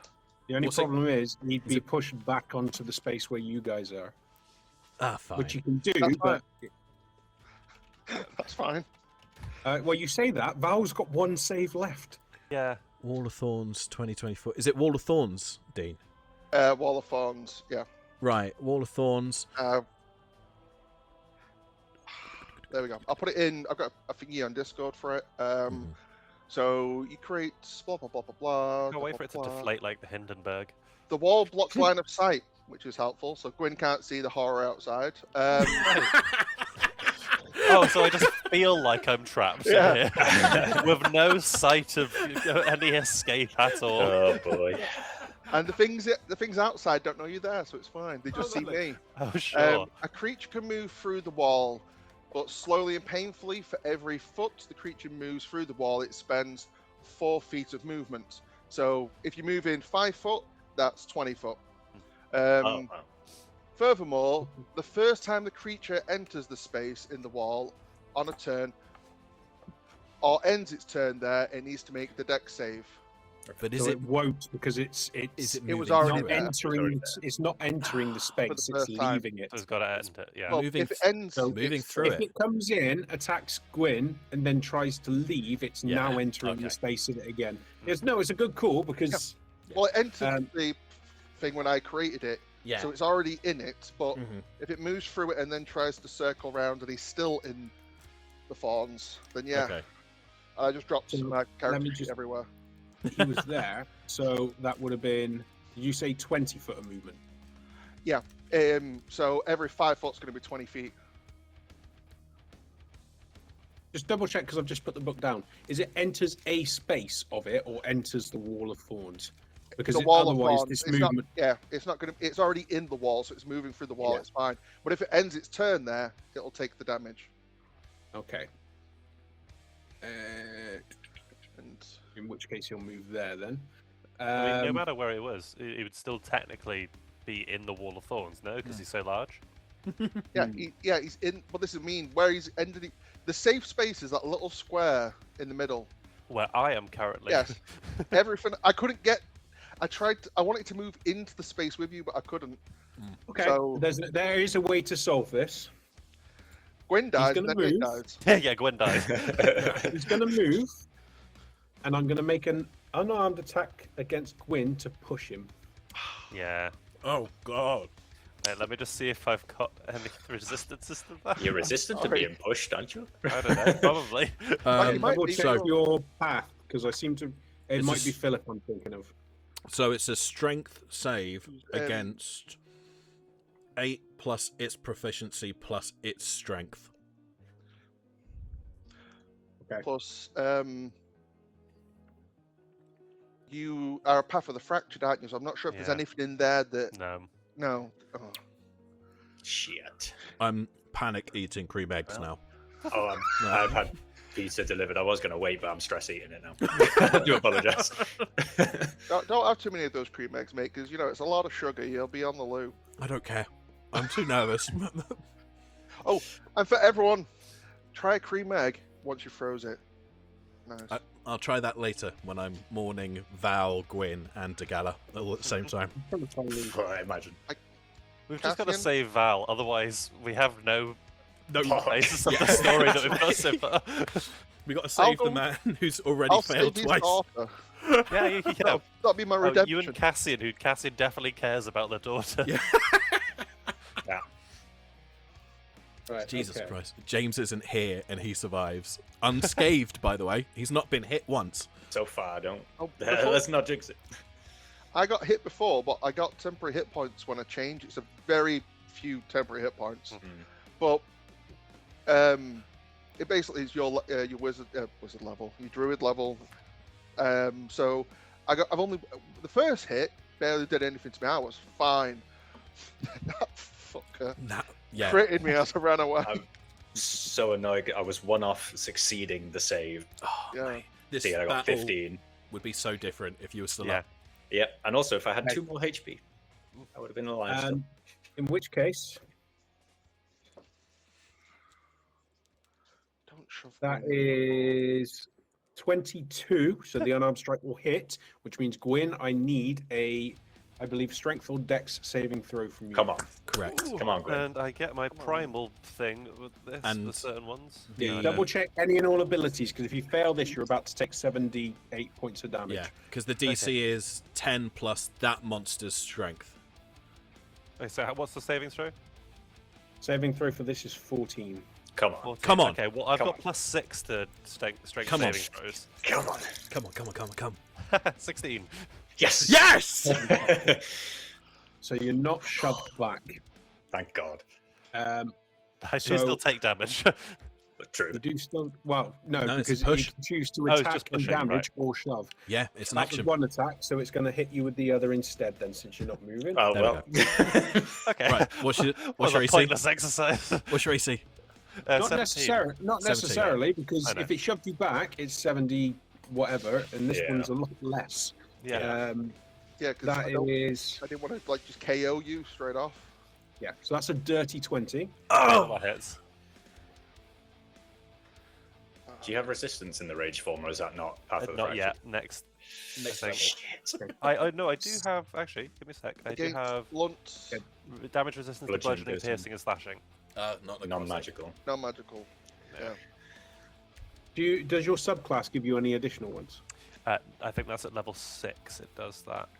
It's at level 5. Yeah, it's level 6. I have resistance to Okay. psychic, Oh, that's cool. and then whilst I'm raging, I have resistance to all damage except psychic. Makes sense. I like that. Nice duality to it. 13 points of necrotic. Okay. Are you still up? Oh, I had 5. Okay. Is that, well, I mean, it won't make any difference, but you're still tracking the temporary hit points, yeah? God. That was +1. I had to temporary hit point, so that's gone. Yeah. Yeah, apologies. You had one. Okay. So there's 1 point of exhaustion for yourself. Drainog, do you have any healing words? You can't see him. Yeah. Can't I see. him. Yeah, you can No, see I me in can Dagala. him. Yeah, I can. But I'm about to make my last save, so You've got. God. Natural 20. We need a natural 20. let's see. If I do succeed, you- does that mean I still live? if you succeed, then you get a success. If you get a natural 20, you stabilize with 1 hit point. But because I've already failed twice, I've got one last save to make if I succeed this one. No. So you've basically you keep making saves every turn until you either stabilize. Oh, yeah, or sorry. you die. Yeah. So you're on 2 fails. So if you So fail if I get again, a fail, you're dead. Yeah. If you get a success, then you're on 2 failures, Carries 1 on. success. Gotcha. Mhm. If you get a natural 20, then Yeah. you are stabilized with 1 hit point, which Yeah, is a yeah. good start. We need a Apologies, nat 20. I don't know why I thought it was just 3 in general. Whatever you get, you're done. It's all So, Gwyn, you've got 1 exhaustion. Yeah. Your rage will end Yeah. because you've got conscious. However, because he cannot move, he's going to do the dex save, Come on. Oh, and then slump which on top of me. is a total of 5. Nice. Come on. So roll your damage, Drainog. Come What on. was it 7 Kill it. d6 or something? 1, 2, Kill Daddy-o. 3, 4, 5. It's 78, I think, isn't it? 78. Yep, 78. So Fuck it yes, takes come on. 28 points as it stops its turn in the thorns, and they're just kind of twisting and That's you such a know good spiraling round. That's It had 24 hit points left. Nice. Yeah. As it strikes and drops, first tries to shove Gwyn, and from his sheer size and power, despite the fact this creature is larger, it gains no ground in shoving Gwyn back. And when he cannot push Gwyn back, it cannot outmuscle this form that he's adopted. His hands instead almost seem to caress the tops of his shoulders, move to his neck, and then just tighten. Oh. And as Gwyn starts to try and push back, that burning sensation just fills his throat, and he finds that he cannot breathe, and then slowly just crumples to the ground. Oh, God. I assume you dropped rage, so I assume the win would. Just whilst he is going unconscious and before the rage fully ends, the monster does carve 1 last letter into the chest, but obviously nobody can see that, so I'm not going to tell you what it is. Ah, you fucker. And as he drops to the ground, the creature pulls back, and as his arms go wide and he's about to emit a sound, either a sound of triumph or a sound of anger, the thorns that his arms make contact with almost seem to grip and wrap around his arms, pinning him in place and pulling him back into this wall of thorns as it begins to weave in through the different orifices in his face and burrowing in, and then starts to puncture outwards and emerge through his body as he is ripped apart from the inside by the thorns and then powders and drops. Nice. Mate, that wall of thorns was absolutely peak, man. Well done. Yeah. Well done. Good fun. Really good That fun. that monster, I mean, before the wall of thorns hit, it was on about, I think, 50 hit points. So if Gwyn got stuck in there on his own, It would have been Yeah. an arena of death. Yeah. yeah. Oh wait, it already was. Right. It's 2 left. I tried. Oh shit. No, Yeah. you did great. Okay, so I'm just complaining because my character's going to die now. the Gala Val, Yeah. roll a d20 for me. I don't like this. I'll do it on Albert again. I'll do it on Albert as well. Why not? I thought Alright. you coup de grace them, is it? No. Okay. Degala, 12. 12, and then for Val, 6. A 6. I'm so sorry, Callum. Oh, good Oh mate. no. Nope, never mind. 5, 10, 15, 20, 25, 30. Go for the old man. 40. He's not moving though. He's He's quiet. petrified. He's still alive. They can still eat him. You are- There is a reason they are going after people. The two, Hmm. I just rolled a natural 1 for the old man. You rolled a 6, and then someone else Jesus, fuck. rolled a something else. Do you know what, it though, was Callum? higher than 6. That 6 so would have lowest- killed you Yeah. if it was your Um, death save. So as he is looking between the two, his head does that 180 twist and sees the old man who has been held the longest. And that powder is built up over his body as he turns almost chalk white and statuesque and the creature lumbers towards him, that mouth beginning to distend and widen again. They eat salt. This one, Yes. What's happening? Was everybody? Everybody's flying around. Sorry, no, I'm just trying to testing work things. out how I can not 5, let everyone die. 10, Good. 15, 20, 25, 30, 35, 40. Oh. Perfect. At least Cassian can hit him. Yeah, he The can. only one that's still moving is Draenor. Well, Cassian's on the top as well, but closest, the only one it can actually physically get to is Draenor. The horses are still not moving, testament to the rolls. They still had so much gold. You're not dead yet. There's too much backstory for everybody. We There's can't. so much backstory. First roll is a 13. That'll miss. He'll kind of bob, weave out the way as it lunges for him. I forgot to see whether it gets its ability back. It does not. Oh, thank you. I didn't want to And the second roll's a 7. Yeah, so Draenor will lift his shield up for that second one as it kind of, tries to claw at him. So it glides over the surface of the water, almost seeming to skim it. The water beneath the feet almost seeming to part, as though it does not want to make contact with this whatever the fuck it is. It glides forward, its two eye sockets locked upon Draenog, and as it comes away from the fountain, it swipes. The first one missing him, the second one making contact with the shield as it tries to batter him back up against the surface of the wagon. It has not gotten its ability back. As I said, the 2 attacks have missed, so that's the end of its turn. Actually, I need to double check if the other pale one gets it back. A second. Nice. Has this one does been not. harmed yet? The Neither one of in them front have. of you? I don't think Yeah. So. No, neither of them have.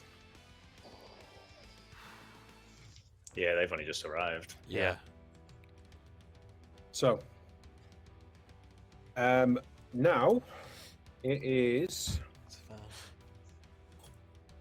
They've gone, so it is now to Val. Come on, mate. Come on. Well, to make this more dramatic, I'm going to roll it in person, and Titus, I'm going to text you the number. And we're going to see from there. And I'm using the Rogue's Retreat dice.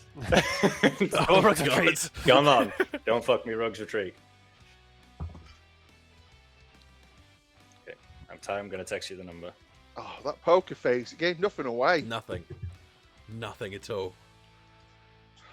Let me That's know a when man you who get it. did acting for 3 years. Okay. Right. Amazing. Okay, so that's your roll. Let's go to I'm Digala. going to run to the loo very quickly. Gala or Cassian. Digala first. Death save. Oh, come on. That's a second failure. Oof. That's a second fail. Okay. Okay. And then Cassian. Cassian.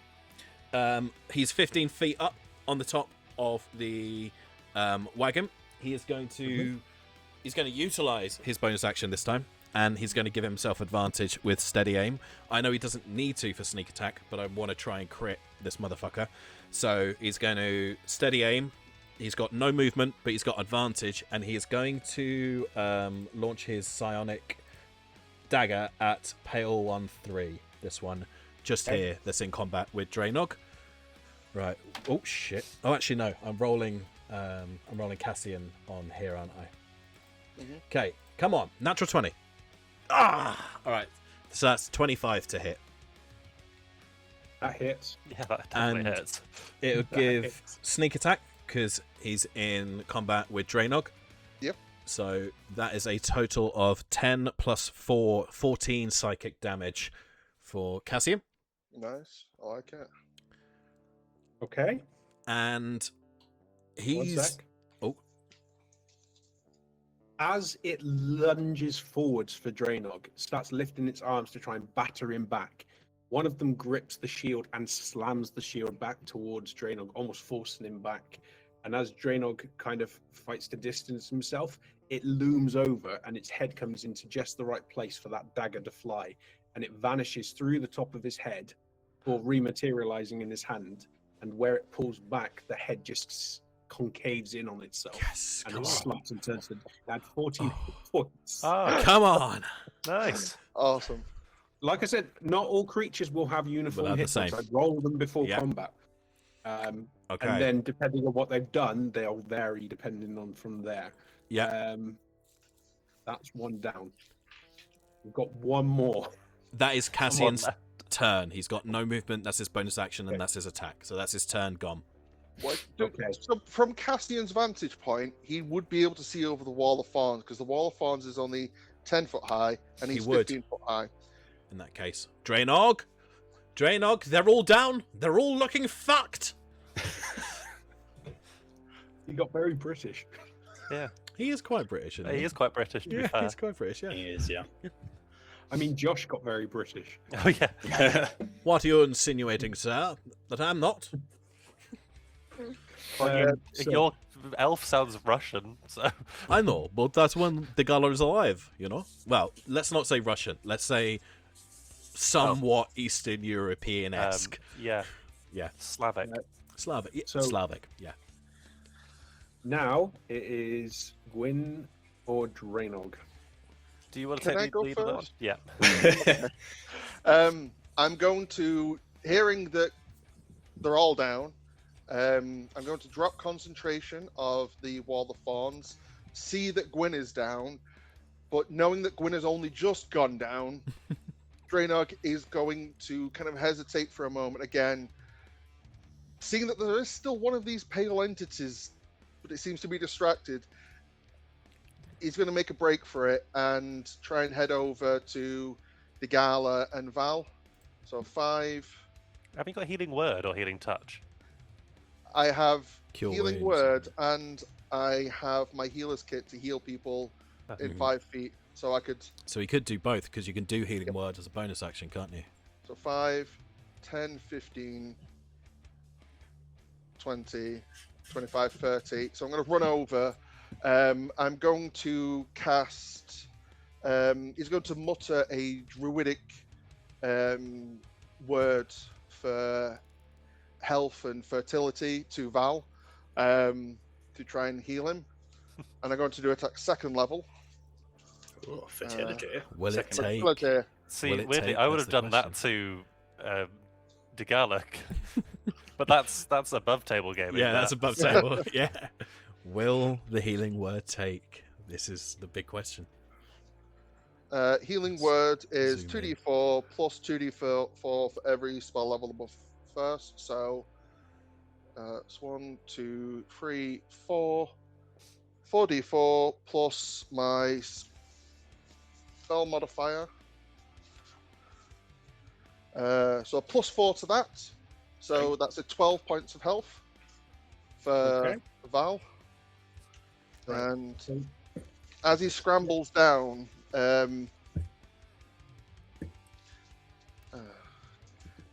Titus, do you want to roll a d20 to see if the candle falls out of his healer's kit as he scrambles? Don't give him those options. Yeah. That's up to you. If you want to, thing, he's currently scrabbling the healer's kit where he Panicked. specifically put the candle, so it could just fall out and he completely doesn't notice it. That's up to you. So I'm going to try and use my healer's kit, my new healer's kit as well, on Digala. We used that quick, didn't we? Yeah. This is my brand new healer's kit as well. So I can use a utilize action on a creature within 5 feet. You need to expend one of your hit die. Yep. You regain that plus my proficiency bonus. I think we're on a Oh. +2, aren't we? Yeah, we're Yes. +2. You absolute beauty. That is 4. This is what we get for leaving the city. So yeah, you get 6 Yeah. health. 6 health. It ain't much, but it's enough. Oh, it's a lot. It ain't much, but it's honest work. And so Draenog's scrambling on the floor. He's pulling out and he's like, "Oh, these cleaned linens. Oh, this is," and he's kind of like wrapping it round, and he's not quite entirely sure. Some of this stuff is a bit familiar to him. Some of this stuff is a bit too clean. He's like, "Oh, where's the ironwood moss? What's this?" And he's like chewing on some things and then spitting it and rubbing it into your wounds. And maybe that's why it's not quite as impactful as it normally would be. Draenog! And even as you're talking, he's spat in his hand and he's slapping you across the face. Come on, get up! Okay. So you are still you are prone to Gallop. Prone, you yeah. are on how many hit points was that? Sorry, 6. So It's you're- massive. that's It's 6 massive. more, so you are alive. Okay. Is there anything else you're going to be doing, Draenog? No, just frantically trying to help Degala and Val. And Okay. also knowing that there's a pale creature and he needs to get to Gwyn as well. Okay. So if that's the end of your turn, Yep, completely distracted. so what I will do is get Gwyn to finish his turn. Let's do that roll. Come on. Come on. Would you like to be a partner on that nat 1? Oh, come on. What is happening today? Gwyn. It almost went onto a 15 and then it bounced off a die at the end and went onto a 1. In 17 15. sessions, we've had 3 nat 1s during death saves. One of them's resulted in Jarell dying. We don't know about Val yet. And now Gwyn. So, can I ask everyone to be deafened apart from Callum? I think I can do that myself as well. Give me 2 Ruh-roh. seconds. Thumbs up if you, at the deaf, moment you stop being able to Ruh-roh. hear things. Okay. Everyone should be deafened. I'll take my headphones off. Guys, it is all you. Okay. Can anyone else hear me? Don't seem like it. Okay. Callum, can you Mhm. hear me? I can hear you, yes. The impact of the blow, or rather the falling of the powder that dropped you unconscious, Yeah. is suffocating, and you become very keenly aware that you can't feel a lot of your body, and the burning sensation that floods every nerve of your form is torturous, but it begins to dull and ebb until you can feel almost nothing. It feels almost as though you are weightless, floating, sensations going away from you. You can feel and experience almost nothing. And in the face of the things you've just seen and the things you've been forced to kind of contend with, that in itself is very, almost like a relief. And the pain in your chest from something that is not yours, but that you've been carrying, is perhaps the last kind of sensation that you feel as it slows. And although you cannot see any faces, you can picture them. And although she is not, you know she is not, as you remember her, it's your daughters that comes to you. As the threads of life begin to leap. But then you can almost visualize tender, thin, fragile cords linking to that thread of that stolen or gifted, depending on how you look at it, organ in your body snaps as though something is snapping them away until one is left. And something twinges that thread, and you feel in the aftermath of the dullness a a sharp pain. And then you suddenly become aware of more sensations going through your body as you realize that you're not floating on air, or you're not even falling, but you are, Tom, across the surface of something else. And it takes you a moment to realize that what you are currently drifting or floating upon is water. And as you start to move your head, you can glance around and it is blackness around you. But although you cannot see anything in the places you look, you know there is one place that you are certain to see something if you do look, and that is beneath. And fear prevents you from turning your head. So as you start to give in, you look upwards, and on the far edges of the periphery, on the threshold of this source of water, are 3 figures that it takes you a moment to recognize that in passing you have seen them before. 3 older women that reach over towards you, and although they are an impossibly long distance away, you still feel a caress on your cheek from limbs that should not be able to reach you. And then as you kind of blink and open your eyes again, the 3 are stood around you atop the water upon which you float. And one leans over you. It is quite a disappointing end to your tale, wouldn't you say? Yeah, very. Well, you're not the only one that seeks a more entertaining resolution. So, I have an offer for you, a kinder offer than that which your lady would normally gift you. Would you like to hear it?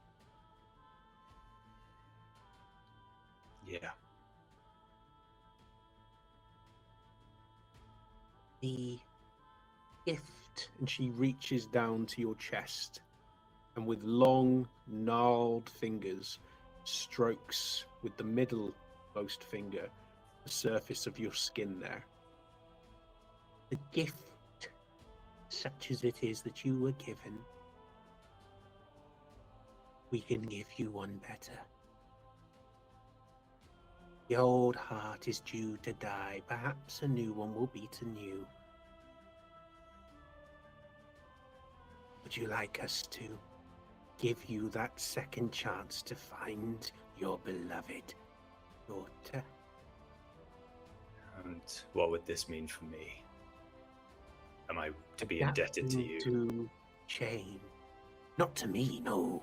And she kind of, there's the tone of voice, there is a sincerity and almost a kind of insistence that when you say indebted to you, there's a sensation you get where she needs to impress upon you it is not her, or perhaps impress upon someone else that is not what she is claiming.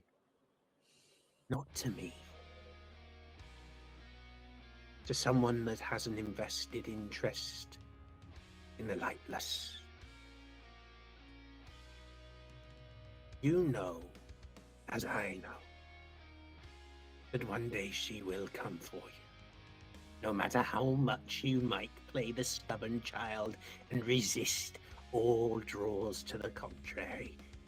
But you can play the story a little longer. Give you that chance to find your daughter. It's not much of a choice, but at least we're offering you one.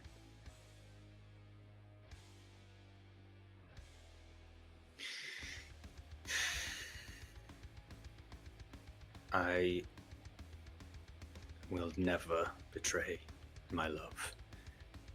But if this is the way for me to save my daughter, reunite the family as I intend to, then I will do it.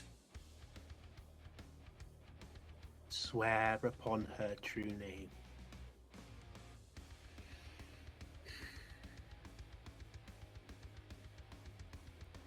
I swear. Say her name. Cora.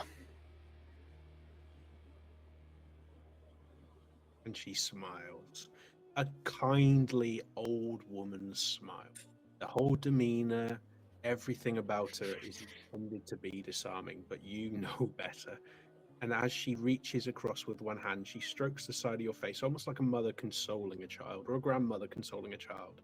You don't see, but you feel the passage of the other hand going to your chest, and then you feel the fingers burrow into your skin as they pierce through organ and flesh and muscle and wrap around the heart. And as you watch, it is pulled from your torso, wrenching three of the moorings which kept it there, still beating, and ritualist with reverence, she holds this heart and turns to her sisters. And as one, they begin to devour it. Munching and biting and wrenching apart, you feel every bite, although the heart is not within you anymore. And as chunks are devoured, their maws become bloody, until when they finish, they lick and suck at their fingers, almost as though it's a delicacy they can't get enough of. And as they shudder with an almost euphoric sensation of gluttony, one turns towards you, looks at you, and then buries a hand back into your chest. And the wick heart that they replace your heart with is sealed behind muscle and sealed behind skin. As you will begin your tier 1 change through a transformation, which we will go into in more detail at a later point.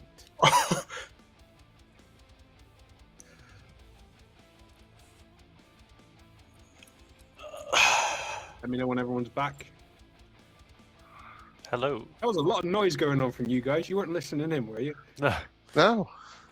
Oh, you're still muted, Josh. That was fucking hideous. So Like, many just facial expressions. yeah, the facial expressions, chat, just no. Oh my god. Right. Okay. Well, So, we don't know what's happened, so No, we got no idea. as Draenog, Yeah. you are looking over Val. You have finished helping Dagala, and your attention shifts back to Val. Where you were weaving into him with the magical weave itself, what you became aware of initially, but you couldn't focus on until you attended to Dagala, was that the weave could find no purchase on him. You determined to save at least one of your friends. You put it to the back of your mind and focused on Dagala, brought him around with a few slaps and spits. And at that point, the reality of having lost a friend comes rushing to the forefront. And just before it can take hold and fill your body with a void, a deep and guttural sputter comes from Val as his body jerks forwards and he sits upright. Out of the corners of his eyes and his mouth and his ears, the powder is ejected violently, almost as though something inside of him forces it out. And as he sputters and looks around wide, the pale one, which was moving towards the old man, stops, spins its head around and looks, growls, and then starts to drift back. And that is where we're going to end. Oh my god! Oh my god! I'm on the cusp of death.